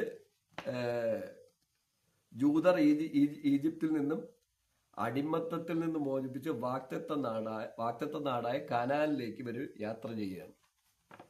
അതായത് അത് 16th 12th സെഞ്ചുറിയിലാണ്. അത് BCയിലാണ്. BCEയില് ഗോഷൻ ഈജിപ്ത്, ഇന്നത്തെ ഈജിപ്ത്, ഗോഷൻ ഈജിപ്തില്, ഇവിടെയാണ് ഈ മോശയുടെ ജനനം. മോശ ജനിക്കുന്നത് ഈ സ്ഥലത്താണ്. മരണം കൃത്യമല്ല, നെബോമല, മൊബാബ്, ഇന്നത്തെ ജോർദാൻ, ഈ സ്ഥലത്ത് ജനിച്ച ഒരാള് അവിടുത്തെ ഒരു ജനതയെ കംപ്ലീറ്റ് അടിമത്തത്തിൽ നിന്ന് കൂടെ മോചിപ്പിച്ച് യാത്ര ചെയ്യണം. അതിന് അയാൾ ഉപയോഗിച്ച ടെക്നിക്കലും ചരിത്രമൊന്നും ഞാൻ പറഞ്ഞില്ല. അതൊക്കെ ചരിത്രം നിങ്ങൾ നോക്കിയാൽ മതി. ഇവരൊക്കെ അവിടുത്തെ രാജാക്കന്മാരുടെ അടിമത്വത്തിലായിരുന്നു. ആ അടിമത്വത്തിൽ നിന്ന് ഇദ്ദേഹത്തിന്റെ കൂർമ്മ ബുദ്ധി ഉപയോഗിച്ചിട്ട് അവിടുത്തെ രാജാവിൽ നിന്ന് അവിടെ പലവിധ രോഗങ്ങളും പല പ്രശ്നങ്ങളും അന്ധവിശ്വാസങ്ങളും കാരണം അന്ധവിശ്വാസമൊക്കെ വളരുകയും എന്നിട്ടും ആ വിശ്വാസങ്ങളിലൊന്നും നിൽക്കാതെ അവിടെ രോഗങ്ങളൊക്കെ വല്ലാതെ പടരുകയും അത് ഇന്ന കാരണം കൊണ്ടാണെന്ന് പറഞ്ഞിട്ട് ഇയാളെ ടെക്നിക്കലായിട്ട് ഇവര് വലിച്ചുകൊണ്ട് പോവുകയാണ് ചെയ്യുന്നത്. അതിൽ ലക്ഷക്കണക്കിന് മനുഷ്യർ, അവിടെ ഗോത്രമില്ല, ജാതിയില്ല, മതമില്ല, ഒന്നുമില്ല, എല്ലാ വിഭാഗത്തിലുള്ള മനുഷ്യരും ഇദ്ദേഹത്തെ ഫോളോ അപ്പ് ചെയ്യുകയാണ്. അദ്ദേഹം 120 വയസ്സ് വരെ ജീവിച്ചു. ഇതാണ് അദ്ദേഹത്തിന്റെ കാലഘട്ടം. ഞാനിത് പുള്ളിയെടുത്ത് പറഞ്ഞതെന്ന് പറഞ്ഞാൽ, ഈ പുള്ളിയുടെ വിഷയം പറഞ്ഞതെന്ന് പറഞ്ഞു കഴിഞ്ഞാൽ, ഇദ്ദേഹത്തിന്റെ അവിടെ നിന്ന് ഇദ്ദേഹം മോചിപ്പിച്ചിട്ട് ഇവരെ പിന്നെ മാസങ്ങളും വർഷങ്ങളോളം എടുത്താണ് നടന്ന് ഇവര് മറ്റൊരു സ്ഥലത്തേക്ക് എത്തുന്നത്. ഇതിനകത്തൊരു ചരിത്രമുണ്ട്. ഇത് ഞാൻ അയാളുടെ സ്ഥലം പറഞ്ഞതാണ്, ഇത് മോശയുടെ സ്ഥലം പറഞ്ഞതാണ്. അല്ല ക്രിസ്ത്യൻ മതത്തെ കുറ്റം പറയാനോ ഒന്നും എടുത്തില്ല. ഇതിവിടെ നിന്ന് ഇവര് യാത്ര തുടരുകയാണ്. ഈ യാത്രയിൽ തുടങ്ങി ഇവരടുത്ത ഇസ്രായേലിൽ എത്തുന്നതിനിടയിൽ, അതായത് കനാൻ ദേശത്ത് എത്തുന്നതിനിടയിൽ ഒരു ചരിത്രമുണ്ട്. ഈ ചരിത്രമൊന്നും നിങ്ങൾ ആരും കേട്ടിട്ടുണ്ടാകാനൊക്കെ സാധ്യത കുറവാണ്. ഇവർ ഈ യാത്രയിൽ ഉടനീളം 33 ഗോത്രങ്ങളെ കീഴ്പ്പെടുത്തുകയാണ്. അതായത് എൻ്റെ അറിവിൽ ഇതിനേക്കാളും ഉണ്ടാവും. അതായത് ഇതിലുള്ള സൈനികര്, അതായത് കരുത്തന്മാരായ സൈനികരും എല്ലാം കൂടെ ചേർന്നാണ് ഇവർ യാത്ര ചെയ്യണത്. അല്ലാതെ ഇവരാരും യേശുക്രിസ്തു പറഞ്ഞ പോലെ പരിപാവനമായ വളരെ ഡീസൻ്റായ സമാധാന പ്രിയരൊന്നും അല്ലായിരുന്നു. ഇവർ അവിടെ നിന്ന് യാത്ര ചെയ്യുമ്പോൾ 33 ഗോത്രങ്ങളെ ഇല്ലായ്മ ചെയ്യണം.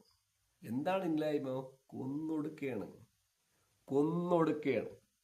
ശരാശരി ഒരു ഗോത്രത്തിൽ നിന്ന് 5000 മുതൽ 10,000 പേര് വെച്ച് കണക്കാക്കിയാലും നിങ്ങൾ നോക്കിക്കോ, 3,30,000 പേരെ കൊന്നുകൊണ്ടാണ് ഇവർ കനാൻ ദേശത്തെത്തുന്നത്. ആലോചിച്ചു നോക്കൂ, ചിന്തിച്ചു നോക്കൂ. അവിടെ ഒരു ചരിത്രമുണ്ട്. ഈ ചരിത്രം, അതായത് ഇയാളുടെ യാത്രയുടെ ചരിത്രം പറയുമ്പോൾ ഞാനിത് വരുന്നതിനെ ഞാൻ കോട്ട് ചെയ്യണതാണ്. ആ യാത്രയെ, അതായത് നമ്മളൊരു സിനിമ ചെയ്യുമ്പോൾ മോശയുടെ ഈ ഇസ്രായേൽ ജനതയുടെ ഈ യാത്ര നമ്മൾ ചിത്രീകരിക്കാൻ ഒരു സിനിമ പ്ലാൻ ചെയ്തെന്ന് വെച്ച് നോക്കൂ, 5000 കോടി ബഡ്ജറ്റിൽ. ഈ യാത്ര ഇന്നടത്ത് നിന്ന് നടന്ന് കാൽനടയായിട്ടും മറ്റ് ഇതിൽ നടന്നു വരുമ്പോൾ ഈ യാത്ര ചിത്രീകരിക്കുമ്പോൾ ഈ 33 ഗോത്രങ്ങൾ ഇവർ കൊന്നത് ചിത്രീകരിക്കില്ലേ? അപ്പൊ ഇവിടെ ക്രിസ്ത്യാനിറ്റി അപ്പൊ ഇത് ചരിത്രം പറ്റൂല. ഇത് ചരിത്രമാണ്. അത് പറ്റൂല എന്ന് പറഞ്ഞാൽ ചരിത്രം അങ്ങനെ നിൽക്കും. നിങ്ങൾ കൊല ചെയ്യപ്പെട്ട്, നിങ്ങൾ ഉപദ്രവിച്ചിട്ടുണ്ടോ അതവിടെ നിൽക്കും. നന്മ ചെയ്തിട്ടുണ്ടോ അവിടെ നിൽക്കും. എന്തിനാണ് പേടിക്കണമെന്നാണ് ഞാൻ ചോദിക്കുന്നത്. അതാണ് ഞാനിത് കോട്ട് ചെയ്തത്. അപ്പൊ ഇത് ക്രിസ്ത്യാനിക്കൊക്കെ കൊണ്ടുവിടാൻ ലോകം മൊത്തം ഈ സിനിമ പറ്റൂല എന്ന് പറഞ്ഞാൽ ഇപ്പോഴും നമ്മൾ മറ്റേ പുണ്യാളന്മാരായിട്ട് കാണിക്കണോ? 40% ക്രിസ്ത്യാനിറ്റികൾ വളരെ പുണ്യവാളന്മാരാണെങ്കിൽ നാട്ടിൽ നിന്ന് ദാരിദ്ര്യം വരൂ? ഒന്നും ചെയ്യണില്ല എന്നൊന്നും പറയണില്ല. ചെയ്യണേക്ക് നമ്മൾ അംഗീകരിച്ചുകൊണ്ട് തന്നെ ചോദിക്കണേ. നിങ്ങൾ എന്താണ് ഉദ്ദേശിക്കുന്നത്? അതാണ് ആവിഷ്കാരം. അത് ആവിഷ്കരിക്കുമ്പോഴത്തേക്കും ബുദ്ധിമുട്ടൊന്നും ഉണ്ടാവേണ്ട ഒരു കാര്യവും ഇല്ലെന്നാണ് ഞാൻ ഈ പറയണത്. അതാണ് ഞാൻ ഇവിടെ കോട്ട് ചെയ്യണത്. ഞാനത് മതത്തെ കുറ്റം പറഞ്ഞതല്ല. പക്ഷെ അതിനകത്തൊരു ഇങ്ങനെ നമ്മൾ കാര്യങ്ങൾ, ചരിത്രം പുറത്ത് ഒരു സിനിമയായിട്ട് കൊണ്ടുവരുമ്പോൾ എന്തിനാണ് കൊള്ളുന്നത്? നിങ്ങളുടെ സൗകര്യത്തിന് ചെയ്യാൻ പറ്റുമോ? അന്ന് ഉണ്ടായ സംഭവം ഒരാള് ചിത്രീകരിക്കാൻ കരുതി ഒരു സബ്ജക്റ്റ് എടുക്കുമ്പോൾ അത് തുറന്നു കാണിക്കണു. അതിനെയാണ് ആ തുറന്നു കാണിക്കാനുള്ള ധൈര്യമാണ് സ്വാതന്ത്ര്യം. എന്നിട്ട് ഇത് തുറന്നു കാണിച്ച് പുറത്തു കൊണ്ടുവന്ന് നമുക്ക് നോളജ് കിട്ടുകയല്ലേ, നമുക്ക് കാര്യം മനസ്സിലാവില്ലേ? നമ്മൾ കൂടുതൽ പൊങ്ങൂല, നമ്മൾ ഭയങ്കര കൊമ്പത്തുള്ള ആൾക്കാരാണെന്ന് പറഞ്ഞിട്ട്. നമ്മുടെ നാടിന്റെ ഹിസ്റ്ററിയൊക്കെ എടുത്തു വെച്ചിട്ട് നമുക്കത് വളരെ നന്നായിട്ടൊന്നും പറയാൻ പറ്റില്ല. കൃഷ്ണന്റെ കാലഘട്ടത്തിന് ശേഷമൊക്കെ വന്ന ഹിസ്റ്ററി നമുക്ക് തല താഴ്ത്തിപ്പോവും. അടിമത്തം, സ്ത്രീകളെ ഉപദ്രവിക്കുക, സ്ത്രീകളെ പൂർണ്ണമായിട്ട് ഒരു വിഭാഗത്തിന് തുണി കൊടുക്കുക, ഒരു വിഭാഗത്തിന് തുണി കൊടുക്കാൻ പറ്റില്ല. പിന്നെ അവിടെ കല്യാണം കഴിച്ചാൽ കൊണ്ടുവന്ന് മറ്റവർക്ക് കൊടുത്തിട്ട് പിന്നെ അങ്ങ് ഇവന് ഭാര്യയെടുത്ത് ഇരിക്കാൻ പറ്റൂ. സതി, എന്തൊക്കെ അനാചാരങ്ങളാണ്. കംപ്ലീറ്റ് തുണി എടുക്കാതെ പൂജകൾ ചെയ്യുക. തുണി അന്നൊന്നും ഞാനതിനൊന്നും കുറ്റം പറയണല്ല, അതൊക്കെ ആ സംസ്കാരത്തിന്റെ ഭാഗമായിട്ട് തന്നെ കാണുകയാണ്. പക്ഷെ നമുക്ക് ഊറ്റം കൊള്ളാൻ പറ്റില്ല. കൃഷ്ണന്റെ കാലഘട്ടത്തിന് ശേഷം നമുക്ക് ഒന്നും ഊറ്റം കൊള്ളാൻ പറ്റില്ല. പിന്നീട് എല്ലാം മതവും ജാതിയും കൊണ്ട് കളിക്കുകയല്ലേ ഇവിടെ. അതാണ് ഞാൻ ക്രിസ്ത്യാനിറ്റിയിലും പറഞ്ഞത്. അതിനുശേഷം ഈ കാലഘട്ടത്തിന് ശേഷം യേശുക്രിസ്തു വന്നു. ആ ക്രിസ്തുവിനെയും ക്രൂശിലടിച്ചില്ലേ? അങ്ങേരെ എന്ത് നിർദ്ദിഷ്ടമായിട്ട് കൊന്നു? ഞാൻ നിങ്ങളുടെ അടുത്ത് പറയണത്, ചരിത്രം പറയുമ്പോൾ ചരിത്രമായിട്ട് പറയുമ്പോഴത്തേക്കും ബുദ്ധിമുട്ട് തോന്നണ്ട, വിഷമിക്കേണ്ട. അത് ചരിത്രമല്ലേ, ചരിത്രമായിട്ട് തന്നെ പറയും. അത് നിങ്ങൾ അടിച്ച് ഒതുക്കാൻ നോക്കിയാൽ വീണ്ടും കൃഷ്ണന്മാർ വരും, വീണ്ടും ക്രിസ്തുമാർ വരും. ആ മൈൻഡുള്ള, ആ തിങ്സ് ഉള്ളവർ ജനിക്കും. അവരെ ബ്ലഡോടെ അവർ ചിരിക്കും. അവരത് അതിനെ ഫൈറ്റ് ചെയ്യും. അവർ നിങ്ങൾ ആരും ഉമ്മാക്കി കാണിച്ച് പേടിച്ചെന്ന് പറഞ്ഞാൽ അവർ പേടിക്കൂല. അയ്യോ കൊന്നുകളയും. ഭൂമി ഉരുണ്ടതാണെന്ന് പറഞ്ഞ മനുഷ്യനെ കൊന്നില്ല നമ്മള്. അയാളെ പേടിച്ചാ? അങ്ങനെ പേടിക്കില്ലെന്ന്. അവര് നമ്മളെ പൈസയുടെ പവർ കണ്ടോ, നമ്മുടെ സ്വത്ത് കണ്ടോന്നും അവർക്ക് പേടിയില്ല. അവർ അങ്ങനെ ജീവിക്കുന്നവരല്ല. അതിന് വേണ്ടി ജനിച്ചവരാണ്. അവരെയാണ് നമ്മൾ ദൈവികത ഉള്ളവരെന്നും ദൈവമെന്ന് പറയും നമ്മുടെ വീട്ടിനകത്ത് വെച്ച് ആരാധിക്കുന്നത്. നമുക്ക് ആരാധന കഥാപാത്രങ്ങളാവും പിന്നീട്. മനസ്സിലാവുള്ളൂ. ഞാനതാണ് പറഞ്ഞത്. അപ്പൊ പിന്നെ എന്തിനാണ് നിങ്ങൾ, അതുകൊണ്ടാണ് പറയുന്നത്, എന്തിനാണ് മനുഷ്യൻ നമുക്കിവിടെ ഉള്ള ഈ ആവിഷ്കാര സ്വാതന്ത്ര്യത്തെ ഒക്കെ നിങ്ങൾ കത്തിവെക്കണത്? ഫുൾ കത്തിവെക്കുന്നത് ആരെ പേടിപ്പിക്കാൻ? ഇതിനെ നഖശിഖാന്ത് എതിർക്കുകയാണ് ഞാൻ.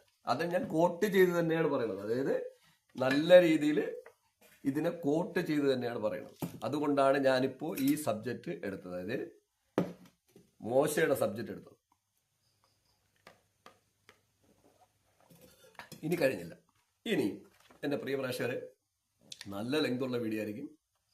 സമാധാനത്തോടെ നിന്ന് നിങ്ങൾക്ക് എപ്പോഴെങ്കിലും ഫ്രീ ഒക്കെ ഉള്ളപ്പോൾ കുറേശ്ശൊക്കെ കേൾക്കുക. ഇനി ശ്രീകൃഷ്ണന്റെ കാലഘട്ടം.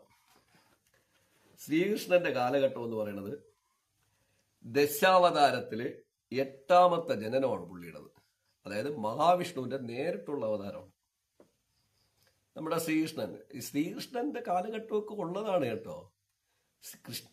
ഈ മഹാഭാരതത്തിൽ മറ്റു ചരിത്രങ്ങൾ പറയണൊക്കെയാണ് കുറച്ച് ഇമാജിനേഷനും ഭാവനയൊക്കെ ഉള്ളത്. കൃഷ്ണന്റെ കാലഘട്ടത്തിൽ ജെന്യൂനിറ്റി, അതൊക്കെ നല്ല അന്തസ്സായിട്ട് നടന്ന കാര്യങ്ങൾ തന്നെയാണ്.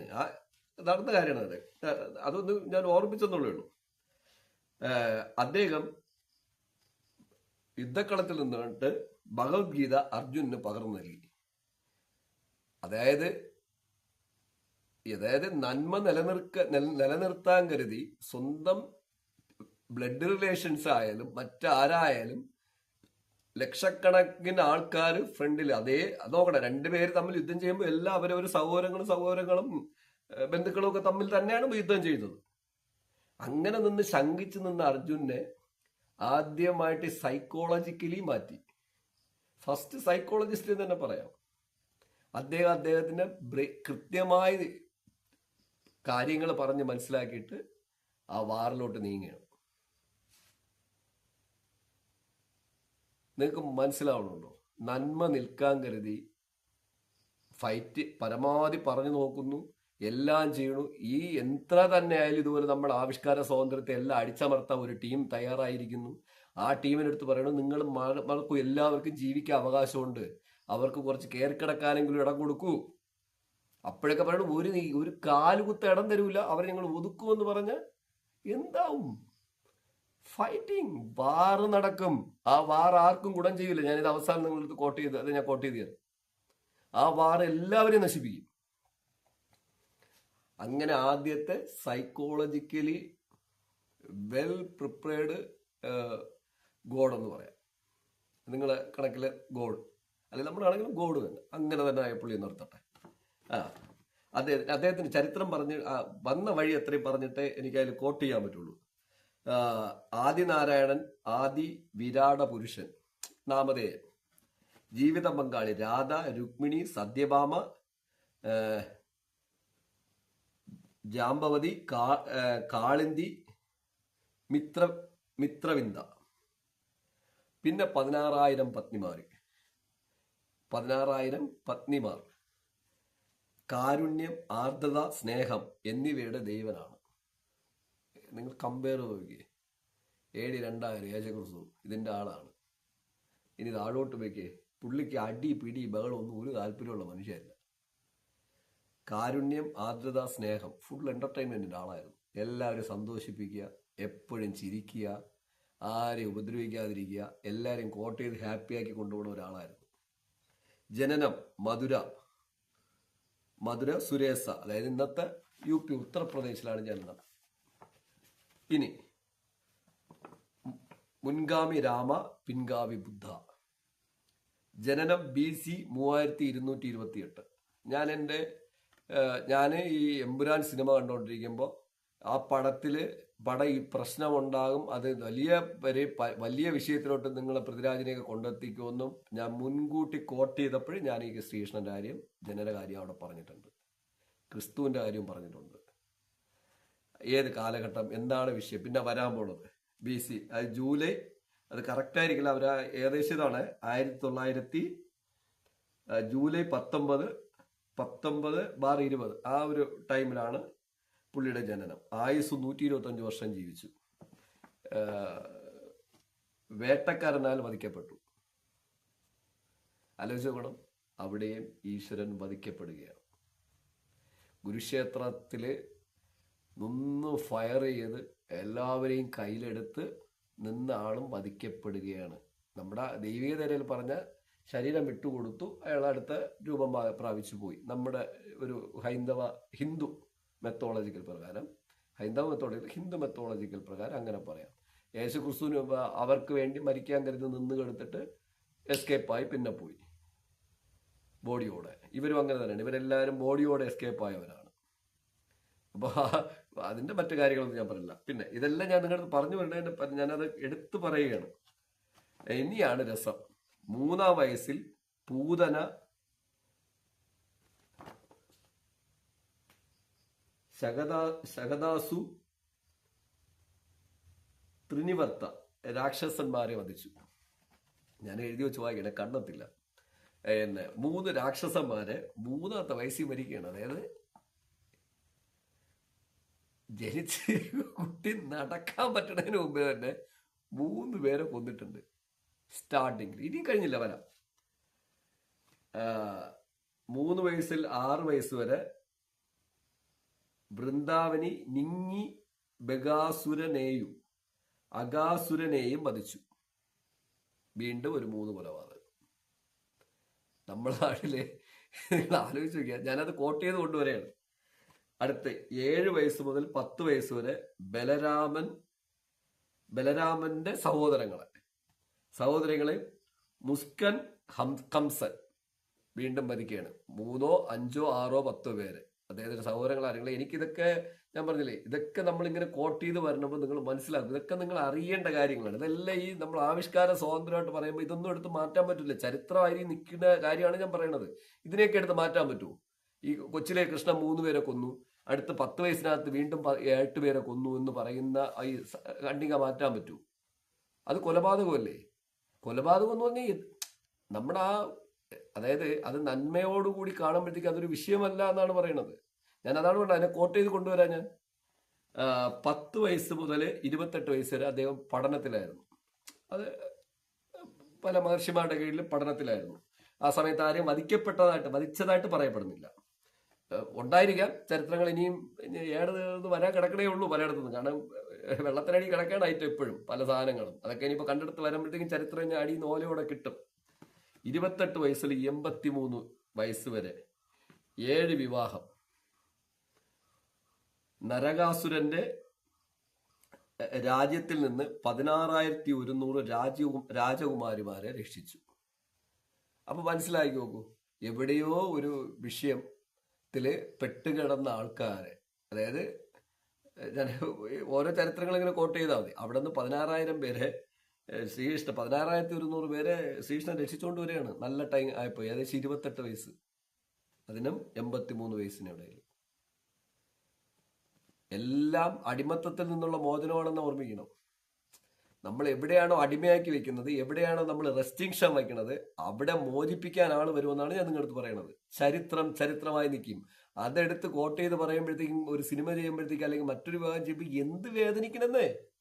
ചരിത്രമല്ലേ അത്? ഇനി ഇതിൽ കൃഷ്ണന് ജനിച്ചത്, അതിൽ പറയണോ, ഇതാ നോക്കിയോ, അതെല്ലാം നിങ്ങൾ സംശയത്തോടെ ഗൂഗിളിൽ പോയി നോക്കിയാൽ കൃഷ്ണന് ജനിച്ചത് 1,61,080 കുട്ടികൾ.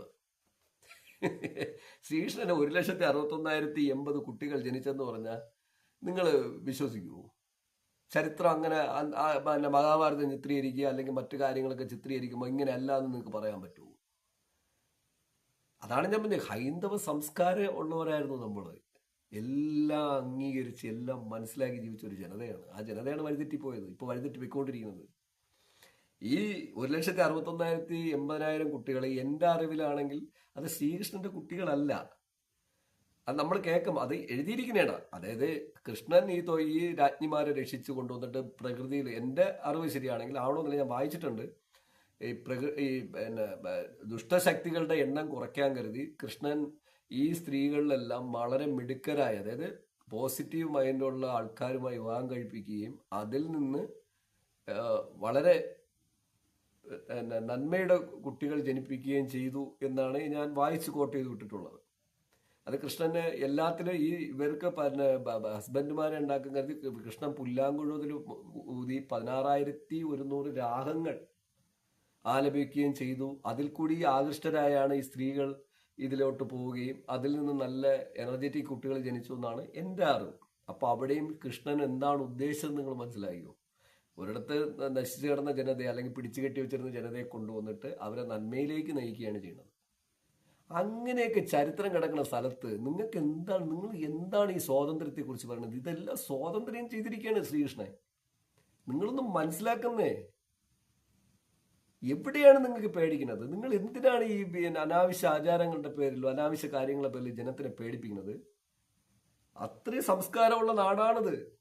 ആ സംസ്കാരത്തെയാണ് നിങ്ങൾ ചോദ്യം ചെയ്യണത്. ഇനി 84-125 വയസ്സ് കുരുക്ഷേത്ര യുദ്ധം BC 3138. ഭഗവത്ഗീത അവിടെയാണ് പ്രസംഗിക്കുന്നത്. അദ്ദേഹം അവിടെയാണ് ഉപയോഗിക്കുന്നത്. അന്തസ്സായിട്ട് ഗീത നന്നായിട്ട് പഠിക്കും കേട്ടോ.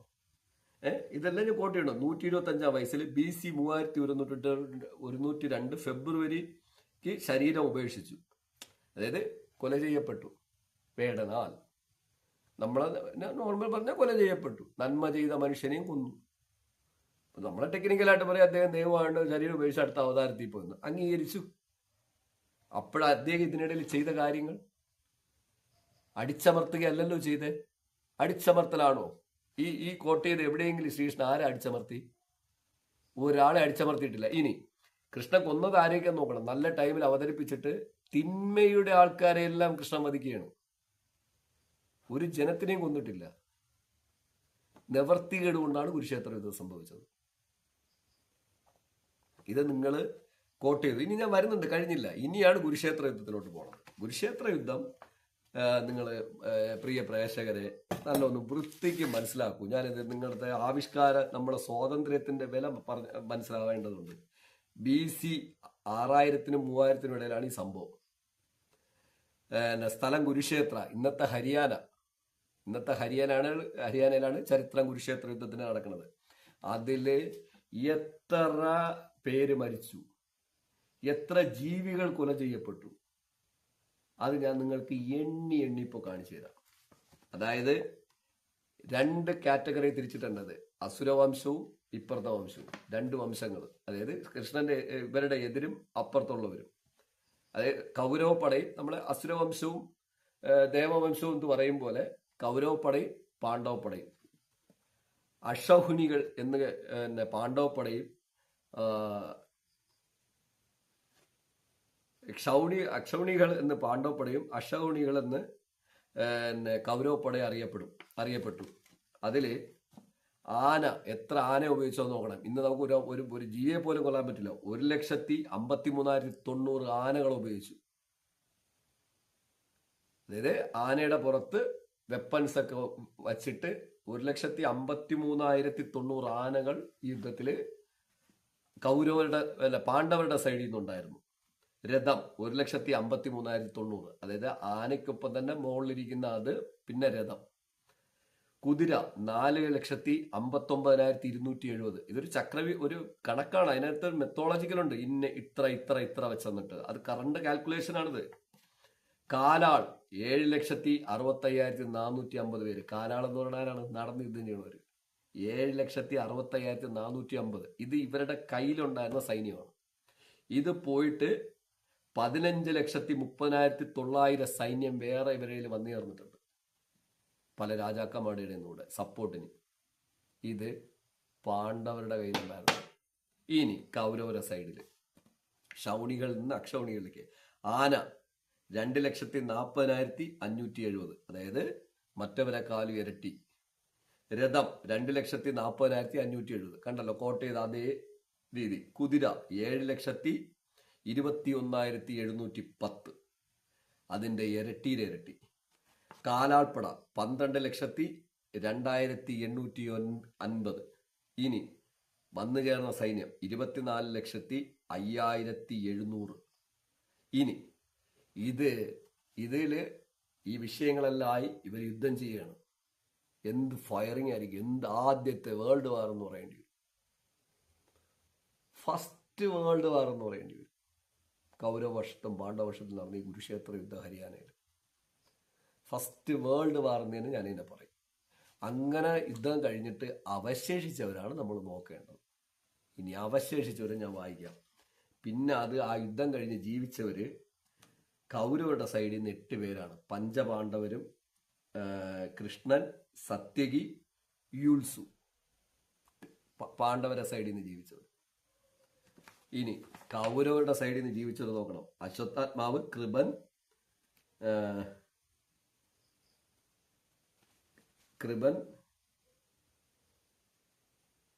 കൃപമാവ്, വൃഷകേതു. ഇങ്ങനെ 4 പേര്. നിങ്ങൾ ആലോചിച്ച് നോക്കിയേ. ഇനി രസം, ഇത്രയും പേരെയാണ് ജീവിച്ചിട്ടുള്ളൂ. ടോട്ടാലിറ്റി ഞാൻ പറഞ്ഞു. 13 ലക്ഷം കുതിരകള്, 4 ലക്ഷം ആനകള്, 58 ലക്ഷം മനുഷ്യര്. എല്ലാം മനുഷ്യർ. ഇതെല്ലാം പ്രകൃതിയിലുണ്ടായ ജീവികളാണ്. അതായത് അടിച്ചമർത്തി, അതായത് മറ്റൊരാൾക്കും നമ്മൾ പ്രൊട്ടക്ഷൻ കൊടുക്കൂല. മറ്റവരുടെ സ്വാതന്ത്ര്യമല്ല എന്ന് വന്നാൽ സംഭവിക്കുന്നതാണ് ഞാൻ ചോദിക്കട്ടെ. 58 ലക്ഷം പേര് BC മരിച്ചെങ്കിൽ ലോക ജനസംഖ്യ അന്ന് എത്ര ഉണ്ടെന്ന് അറിയാമോ? വളരെ കുറവാണ്. ആ സ്ഥലത്ത് 53 ലക്ഷം പേര് കുരുക്ഷേത്ര യുദ്ധത്തിൽ മരിച്ചു. സുഹൃത്തെ, ഇത് ഞാൻ പറഞ്ഞതല്ല, ഇത് കുരുക്ഷേത്രം പറഞ്ഞ ചരിത്രമാണ്, കൃഷ്ണന്റെ ചരിത്രമാണ്.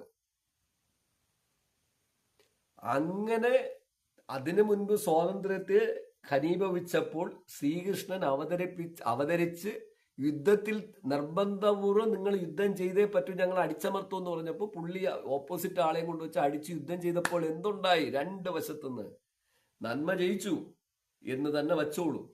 ഗുണം പ്രകൃതിയിലെ ജീവജാലങ്ങളെ കൊന്നൊടുക്കി.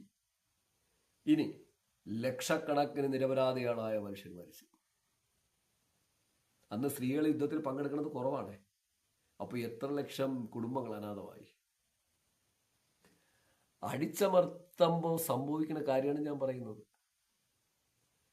അടിമത്തം ഒന്നിനും നമുക്കൊരിക്കലും, അടിച്ചമർത്തൽ ഒരിക്കലും നമുക്ക് വിജയിച്ചിട്ടില്ല എന്ന് ഞാൻ നിങ്ങളുടെ തന്നെ പ്രേക്ഷകർക്ക് പറയണം. ഈ അടിച്ചമർത്തലാണ് ഞാൻ ഇതിനെല്ലാം ഇപ്പൊ ഈ കാണുന്നതെല്ലാം ഞാൻ അടിച്ചമർത്തലായിട്ട് നിൽക്കും. ഞാൻ അതാണ് പറഞ്ഞത്. 2 പേരെ ഞാൻ കോട്ട് ചെയ്തത് അതുകൊണ്ടാണ്.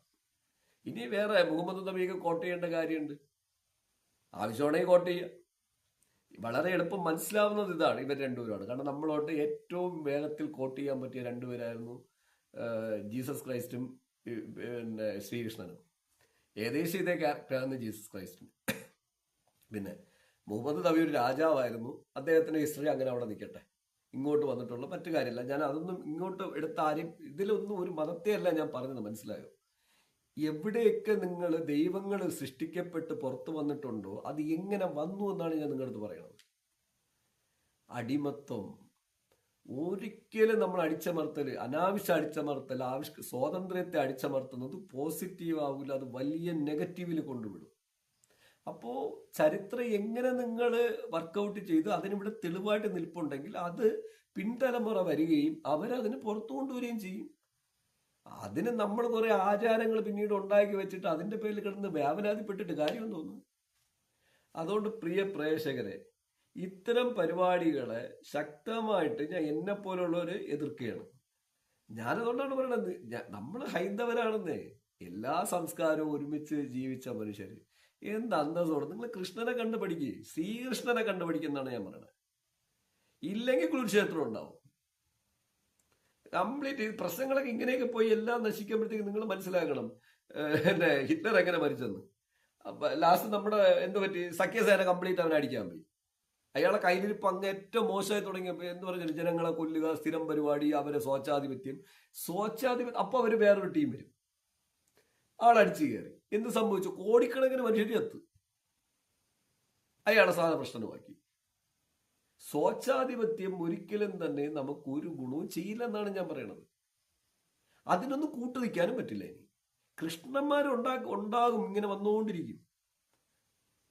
ഈ സമയത്ത് നടക്കുന്ന ചരിത്രങ്ങളെയൊക്കെ നമ്മൾ പിന്നീട് കുട്ടികൾ പുറത്തു കൊണ്ടുവരുമ്പോൾ അതിനെ അപ്രിസിയേറ്റ് ചെയ്യണം, അഭിനന്ദിക്കണം. എന്തും എന്നാണ് ഞാൻ പറയുന്നത്. എന്തും ചരിത്രം കിടക്കുന്ന സാധനമാണോ അതിനെ പുറത്ത് ജനങ്ങൾക്ക് അത് നോളജായിട്ട് കൊടുത്തിട്ട് പറയണം, ഇനി ഇത് ചെയ്യരുതേ, മണ്ടത്തരം കാണിക്കരുതേ, നിങ്ങൾക്ക് ഒരു ഗുണം ഉണ്ടാവൂല. അത് പ്രകൃതിക്കൊരു ഗുണം ഉണ്ടാവൂല. കുരുക്ഷേത്രം കൊണ്ട് എന്ത് ഗുണം ഉണ്ടായി? പ്രകൃതിയിൽ എന്തുമാത്രം ജീവജാലങ്ങൾ മരിച്ചു എന്ന് നോക്കിയേ. ശ്രീകൃഷ്ണന് പോലും അവരെയൊന്നും രക്ഷിക്കാൻ പറ്റിയില്ല. ദൈവങ്ങൾക്കൊക്കെ ഇതൊക്കെ ആദ്യമേ ഇത് സോൾവ് ചെയ്തുകൂടെ? അങ്ങനെ ഒരു അമാനുഷിക പവർ ഒരിടത്തും ഇല്ല. അവർ നന്മയുടെ ആൾക്കാരായിട്ട് വരണം. ഈ നന്മയാണ് നമ്മൾ അവരെ ഗോഡോട്ട് നമ്മൾ കൺസെപ്റ്റ് ചെയ്യണത്. പിന്നെ നമ്മൾ ഈ കുരുക്ഷേത്ര ഒരു വർക്കിൽ അവർ ജയിച്ചു എന്ന് പറഞ്ഞിട്ട് അതൊരു പവറേയല്ല. കോടിക്കണക്കിന് ജനത്തിനെ കൊന്നിട്ടാണോ എന്തോ ജയിച്ചെന്ന് പറയണത്? ഞാനീ പറഞ്ഞ മനസ്സിലായി. ഇതെല്ലാം നന്മയ്ക്ക് വേണ്ടി. നിങ്ങൾ മറ്റുള്ളവർക്ക് സ്പേസ് കൊടുക്കണം. സ്വാതന്ത്ര്യത്തിന്റെ സ്പേസ് എല്ലാവർക്കും കൊടുക്കണം. അഭിപ്രായം പറയട്ടെ. അവർ പറയുന്ന ചരിത്രമാണെങ്കിൽ അങ്ങ് പുറത്തു വിടണം. ഒരാളെ വ്യക്തിഹത്യ ചെയ്തില്ലല്ലോ. ഞാനും അതാണ് പറയുന്നത്. ഞാനതുകൊണ്ടാണ് നിങ്ങളടുത്തൊക്കെ പറയുന്നത്, എന്റെ പ്രിയ പ്രേക്ഷകരെ, ഇതും നിങ്ങൾ വളരെ ശ്രദ്ധിക്കുക. അപകടങ്ങൾ ധാരാളം പതിയിരിക്കുന്നു. പിന്നെ ഞാനിത് പറഞ്ഞു കാരണം ഞാനൊക്കെ ഇനി എത്ര കാലം ഈ ലോകത്ത് നമ്മൾ ഉണ്ടാവും എന്നുള്ളത് പ്രകൃതി നിയമമാണ്, നമ്മൾ പാസ് ചെയ്ത് പോയേ പറ്റൂ. പക്ഷെ എതിർക്കാനൊക്കെ ആൾക്കാരില്ലാതായി വരുന്നു. എതിർക്കുന്നവരെയോ ആവിഷ്കാരം എന്തെങ്കിലും പറയുന്നവരെയൊക്കെ നമ്മൾ ഇങ്ങനെ ആക്കിക്കൊണ്ടിരുന്നു കഴിഞ്ഞാൽ കുരുക്ഷേത്രം വീണ്ടും ഉണ്ടാവും. സഖ്യസേന ഹിറ്റ്ലറെ അടിച്ചോരടിക്കും. വേൾഡ് വാർ വീണ്ടും വരും. ഇതൊക്കെ എന്ത് ഗുണമാണ് ഉണ്ടാവുന്നത്? നിങ്ങൾ ഇപ്പൊ നോക്കിയാ അവിടെ ഇസ്രായേൽ കിടന്ന് അടിച്ച് ചാവേണം അങ്ങോട്ടും ഇങ്ങോട്ടും. എന്ത് ഗുണമാണ് അതുകൊണ്ട് ഉണ്ടാവുന്നത്? അവിടെ ഏത് മനുഷ്യർക്കാണ് അതിന്റെ ഗുണം ഉണ്ടാവുന്നത്? അങ്ങോട്ടടിക്കണു ഇങ്ങോട്ടടിക്കണു, കുറെ നിരപരാധികൾ ചത്തൊടുങ്ങും. എന്ത് ഗുണമാണ് ഇതുകൊണ്ടുണ്ടാവുന്നത്? ഏതെങ്കിലും ഒരു ഗോളിന് അവിടെ ഒന്ന് ഒരാളെ രക്ഷിക്കാൻ പറ്റുന്ന ബോംബെടുത്തുനിന്ന്? ഒരാളെ ഇതേ കുരുക്ഷേത്രത്തിൽ നിന്ന് ഒരാളെ രക്ഷിക്കാൻ പറ്റിയ? ഈ പിന്നെ മോശയുടെ എഫോർട്ടോട്ട് നിന്ന സ്ഥലത്ത് നിന്ന് ദൈവമാണ് മോശ അയച്ചെന്ന് പറയണതും ഈ കൽപ്പനകൾ കൊടുക്കുന്നുണ്ട്. ഈ സ്ഥലത്തൂടെ യാത്ര ചെയ്യുമ്പോൾ ഈ ടീം കൊന്ന കുറെ പേരുണ്ട്. അങ്ങനെ കൊല്ലണ്ടല്ലോ, അവർക്ക് പവർ ഉണ്ടെങ്കിൽ അപ്പോഴേ തന്നെ കൈ കാണിച്ചാൽ പോരെ. അവ അങ്ങ് നിൽക്കും. അവനെങ്കിലും പിന്നെ മാഗ്നറ്റ് പവർ പോലെ നമ്മുടെ ഒരു നന്മയുടെ പവർ കൊടുത്ത ഗോത്രവർക്കാർ അവിടെ നിൽക്കൂലേ? ഞാൻ അതാണ് നിങ്ങളുടെ കൂടെ നിങ്ങളുടെ പ്രേക്ഷകർ, നിങ്ങൾ ഈ ഇമാജിനേഷൻ, ഈ അനാവശ്യമായി പഠിച്ചു വെച്ചിരിക്കുന്ന കാര്യങ്ങൾ വെച്ചിട്ട് ജീവിക്കരുത്. വെറുതെ ആചാരങ്ങൾ നിങ്ങൾ ചെയ്യണമെങ്കിൽ ചെയ്തു, അത് നിങ്ങളുടെ മനസ്സിനൊരു സംതൃപ്തി കിട്ടാൻ കരുതി നിങ്ങൾ ചെയ്യണം, അത് അങ്ങനെ ചെയ്തു. പക്ഷെ ചരിത്രം അങ്ങനെയല്ല. ചരിത്രം അപകടമാണ്, അപകടം തന്നെയാണ്. എന്നിട്ട് അപകടം വന്ന് നമ്മുടെ നാട്ടിൽ അപകടം കൊണ്ടുവന്ന് നാട് മൊത്തം പിന്നെ യുദ്ധം ഉണ്ടാക്കി വെച്ചതിന് ശേഷം കടന്ന് കൈ കാലിട്ടടിച്ചിട്ട് കാര്യമൊന്നുമില്ല. ബോംബ് നമ്മളെ വീട്ടിന്റെ മുകളിലും വീഴും. നമ്മളെ സഹോദരങ്ങളും നമ്മളെ കുടുംബവും എല്ലാം പിന്നെ മരിച്ചില്ല. പ്രകൃതിയാൽ ജീവിക്കേണ്ട ജീവിതത്തിന് ആരോ ഒരട്ട് കൊല ചെയ്യപ്പെടും. അത് പിന്നീട് ചരിത്രമായിട്ട് ഇതുപോലെ പറയുമ്പോൾ വീണ്ടും വിഡ്ഢികളെന്ന് പോവും, വീണ്ടും അടിയുണ്ടാവും. ഇത്തരം കാര്യങ്ങൾ ഉണ്ടാകാതിരിക്കാൻ പ്രിയ പ്രേക്ഷകരെ ശ്രദ്ധിക്കുക. നിങ്ങൾ വിദ്യാഭ്യാസവും ചരിത്രങ്ങളൊക്കെ നന്നായിട്ട് മനസ്സിലാക്കുക. അത് ചിന്തിച്ച് നിങ്ങൾ പഠിക്കുക, അത് നന്നായിട്ട് ചിന്തിക്കുക. ചിന്തിച്ചതിന് ശേഷം മനുഷ്യരെ സ്വതന്ത്രരായിട്ട് ജീവിക്കാൻ അനുവദിക്കുക. അത് അവനവന്റെ സ്വാതന്ത്ര്യമാണ്. അവൻ ഒരു മതത്തിൽ വിശ്വസിക്കണമെങ്കിൽ അവന്റെ സ്വാതന്ത്ര്യം അവിടെ നിൽക്കട്ടെ. അത് വേറൊരാൾക്ക് ഉപദ്രവം ഉണ്ടാവാത്ത കാലം അത്രയും കുഴപ്പമില്ല. പക്ഷേ അനാവശ്യകരമായിട്ട് ഒരാളിൻ്റെയും ആവിഷ്കാര സ്വാതന്ത്ര്യത്തെ സന്തോഷത്തെ അനുഭവിക്കണം ഒന്നും നിങ്ങൾ ചെയ്യരുത്. അടിച്ചമർത്തരുത്. അടിച്ചമർത്തലുകൾ എപ്പോഴും തന്നെയും യുദ്ധത്തിൽ കലാശിക്കും. യുദ്ധം ഒരു നാട്ടിനും ഒരു ഗുണവും ചെയ്തിട്ടില്ല. അടിച്ചമർത്തിയാണ് ലോകത്തിലെ ഏറ്റവും വികസിത ഒരു നാടായിരുന്ന നമ്മളെ നാട് ഇന്ന് മറ്റ് നാടുകളെ അപേക്ഷിച്ച് ദാരിദ്ര്യത്തിൽ നിൽക്കുന്നത്. നമ്മളെ നാടെന്ന് പറഞ്ഞാൽ ഏകദേശം എല്ലാവരും വന്നു ചേർന്നവരാണ് പല ഭൂഖണ്ഡത്തിൽ നാട്ട്. അത് സയൻസ് നന്നായിട്ട് തെളിയിച്ചുകൊണ്ടിരിക്കുകയാണ്. ആ ഭൂഖണ്ഡത്തിൽ നിന്ന് വന്ന് അതാണ് സംസ്കാരം വന്നത്. ഞാൻ പറഞ്ഞല്ലോ, ഞാൻ അതാണ് പറഞ്ഞത്. ഹൈന്ദവം എന്നാൽ സംസ്കാരം പലയിടത്തുനിന്ന് വന്നവർ ഒരുമിച്ച് കൂടി ഒരു സംസ്കാരത്തോടെ സന്തോഷത്തോടെ ജീവിക്കുക. അവരതിലേക്ക് ഒരു എല്ലാവർക്കും ഒത്തുകൂടാൻ ഒരു സ്ഥലമോ ക്ഷേത്രങ്ങളോ ഒക്കെ സംഭവിക്കുകയൊക്കെ ചെയ്തപ്പോൾ, എല്ലാവർക്കും ഇരിക്കാൻ മനഃശാന്തി കിട്ടുന്ന സ്ഥലമൊക്കെ സംഭവിച്ചപ്പോൾ അതെല്ലാം പിന്നീട് ആചാരങ്ങൾക്ക് വഴിമാറി. അതുപോലെ തന്നെ ക്രിസ്ത്യാനിറ്റി, അതുപോലെ തന്നെ മുസ്ലിമിൻ്റെ പരിപാടി എല്ലാം ഇങ്ങനെ ഇതിനൊക്കെ ഒരു സബ്ജക്റ്റ് പർട്ടിക്കുലർ കൊണ്ടുവരിക. എന്നിട്ട് നമ്മൾ ഇവിടെ കിടന്നിട്ട് അങ്ങോട്ടും ഇങ്ങോട്ടും അടിച്ച് ചാവേ. ഒരു ദൈവവും ഒരാളെ രക്ഷിച്ച ചരിത്രമില്ല. ഒരു ദൈവവും നിങ്ങളുടെ വീട്ടിൻ്റെ മുകളിൽ ബോംബിടുമ്പോഴത്തേക്ക് നിങ്ങളുടെ ബോംബിനെ പിടിച്ച് സ്റ്റോപ്പ് ചെയ്തിട്ടില്ല. എങ്കിൽ ഇത് ഇസ്രായേലിൽ വീണ ബോംബിനെ അവിടുത്തെ അവരെ പുള്ളിയും കറക്റ്റ് ചെയ്ത് ഇപ്പുറത്തെ ആളുള്ള ദൈവം കറക്റ്റ് ചെയ്ത പ്രശ്നം കഴിഞ്ഞല്ലോ. നിങ്ങൾ തെറ്റ് ചെയ്ത് ഞാൻ വരും, ഇത് വച്ചു കൈ, നിങ്ങൾ ഒരു സാധനം അനങ്ങൂല, നിങ്ങൾ എന്തൊക്കെ ആധുനിക സജ്ജീകരണം ഉണ്ടാക്കി വെച്ചോട്ടോ എല്ലാം സ്റ്റക്ക് ചെയ്തു. ഇമാജിനേഷൻ. അപ്പൊ പിന്നെ പ്രശ്നം കഴിഞ്ഞല്ലോ. അപ്പൊ ദൈവം ലൈവിലുണ്ട്, എല്ലാവരും പേടിയുണ്ടാവും. അങ്ങനെയൊന്നും ഒരു സംഭവം ലോകത്ത് നടക്കുകയില്ല. ദൈവികതയോടെ ജനിക്കണവർ ഫൈറ്റ് ചെയ്യും. പണിയാവും ഇപ്പോൾ. അങ്ങനെയൊന്നും ഉണ്ടാകാതിരിക്കട്ടെ. ആവിഷ്കാര സ്വാതന്ത്ര്യം, ലൂസിഫർ പോലുള്ള സിനിമകളെ കുറിച്ച് മാത്രമല്ല ഞാൻ പറഞ്ഞത്, എല്ലായിടത്തും ഉണ്ടാവേണ്ട ആ സ്വാതന്ത്ര്യം ലോകത്ത് എവിടെയായാലും നിങ്ങൾ അടിച്ചമർത്തോ അപകടം വരുന്നു എന്ന് ഞാൻ തുറന്നു പറയണു. തെറ്റ് ചെയ്താൽ ശിക്ഷിക്കേണ്ടതൊന്നും അതിനൊന്നും വേണ്ടെന്നല്ല ഈ പറഞ്ഞതിൻ്റെ അർത്ഥം. ഒരാളെ അടിച്ചമർത്തരുത്, പേടിപ്പിച്ചും വിരട്ടിയും ഒരാളുടെ ഒരു സ്വാതന്ത്ര്യത്തെ നശിപ്പിക്കുക ചെയ്യരുതെന്ന് ഞാൻ ഒരിക്കൽ കൂടി ഓർമ്മിപ്പിച്ചുകൊണ്ട്, എൻ്റെ സെൻസർ ബോർഡ് അണ്ണന്മാരെ എവിടെയെങ്കിലും പോയി വല്ല ചരിത്രമൊക്കെ പഠിച്ച് ചിന്തിച്ച് ജീവിച്ചിട്ടൊക്കെ നിങ്ങൾ കത്രികയും വെച്ചുകൊണ്ടിരിക്കുക കേട്ടോ. ഈ പരിപാടിയിലൂടെ ഒന്നും ഒരു യോജിപ്പുമില്ല നിങ്ങൾക്ക്. അല്ലെങ്കിൽ നിങ്ങൾ സിനിമയെക്കുറിച്ച് പഠിക്കണം കേട്ടോ. സിനിമയെക്കുറിച്ച് അതെങ്ങനെ മേക്ക് ചെയ്യണം, അതിൻ്റെ ഹിസ്റ്ററി എന്താണ്, ചെയ്തിരിക്കുന്ന കാര്യങ്ങൾ എന്താണ് എന്നൊക്കെ പറയണം. എന്നൊക്കെ മനസ്സിലാക്കിയിട്ട് സെൻസർ ബോർഡെല്ലാം ഒരു സ്വതന്ത്ര ബോർഡാക്കണം. അതിലൊന്നും ഒരു പാർട്ടിക്കാരനും ഇടപെടുത്താൻ അനുവദിക്കില്ല. ഒന്നാമത് രാഷ്ട്രീയ മേലാളന്മാരെ ബോർഡ് മെമ്പേഴ്സ് ആക്കാൻ പാടില്ല. അവരവരെ സൗകര്യത്തിനുള്ളവരെയൊക്കെ ബോർഡ് മെമ്പേഴ്സ് ആക്കി വെച്ചിട്ട് മറ്റവന് കിട്ടുന്ന രീതിയിലൊക്കെ ഈ പരിപാടി ചെയ്യണൊക്കെ നമ്മുടെ നാടിന് ദോഷം വന്നുകൊണ്ടിരിക്കുകയാണ്. അത് ഈ പരിപാടിയൊക്കെ നിർത്തണം. അതൊക്കെ ഒരു പൊതുവെ എന്റർടൈൻമെന്റ് മീഡിയകൾ ഇതെല്ലാം സ്വതന്ത്രമായിട്ട് സംസാരിക്കാനും സ്വതന്ത്രമായിട്ട് ഇത് ചെയ്യാനും സ്വതന്ത്രമായിട്ട് ഇത് ചെയ്യാനുള്ള പരിപാടി അനുവദിക്കണം.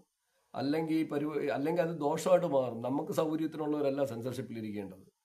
അങ്ങനെയൊക്കെ ചെയ്തിട്ടാണ് ഈ അബദ്ധം ഈ ഇതും പറഞ്ഞത്. അങ്ങനെ വരുമ്പോൾ ഞാൻ പറയില്ല, കൃഷ്ണന്മാരുണ്ടാവും, ക്രിസ്തു ഉണ്ടാവും, മുഹമ്മദ് നബി ഉണ്ടാവും, മറ്റൊരുപാട് പേര് ഇങ്ങോട്ട് വരുമെന്ന് പറഞ്ഞാൽ ഇങ്ങനെ ഒരാൾക്കാരും ഇങ്ങനെ പ്രതിഷേധമായിട്ട് വരും. അതിലും മിടുക്കന്മാർ ഇതുപോലെയായി മാറും. പിന്നെ അത് പ്രശ്നത്തിൽ ചെന്ന് ചേരാൻ ആർക്കും ഒരു ഗുണമില്ലാതെ പോകും. വീണ്ടും ഞാൻ ഓർമ്മിക്കുകയാണ്, ഇത്തരം പരിപാടികളൊക്കെ നമുക്ക് വേണ്ട. പ്രിയ പ്രേക്ഷകരെ, നിങ്ങൾ ചിന്തിച്ച് ജീവിക്കൂ.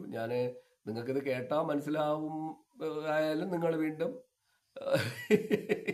ഈ രീതിയിലാണ് പോണമെങ്കിൽ ഞാൻ പറഞ്ഞില്ലേ, കുരുക്ഷേത്രം സംഭവിക്കും. ഇതേ ഞാൻ ഇനി ഇപ്പോഴും പറയണുള്ളൂ, കുരുക്ഷേത്രം സംഭവിക്കും. It's warning. ഞാനൊക്കെ ഇനി ഒരു 10, 15, 20 വർഷം കൂടെ ജീവിച്ച ഭാഗ്യം.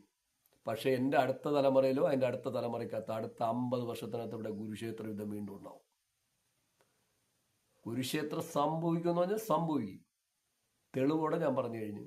വീണ്ടും ഞാൻ ഓർമ്മിക്കണു, ഒരിക്കൽ കൂടെ കൃഷ്ണനെ ഞാൻ കോട്ട് ചെയ്തുകൊണ്ട്, ഹൈന്ദവം എന്നാൽ അത് സംസ്കാരമാണ്. സംസ്കാരം എല്ലാവരും ഒത്തുചേർന്ന് ഒരുമിച്ച് ജീവിക്കുന്നതാണ് എന്ന് ഞാൻ ഓർമ്മിച്ചുകൊണ്ട്, കൃഷ്ണൻ്റെ ആ വചനങ്ങളല്ല കൃഷ്ണൻ്റെ ആ പ്രവൃത്തി ഓർമ്മിച്ചുകൊണ്ട്, സൈനിങ് ഓഫ്, നോബക് സോളോ.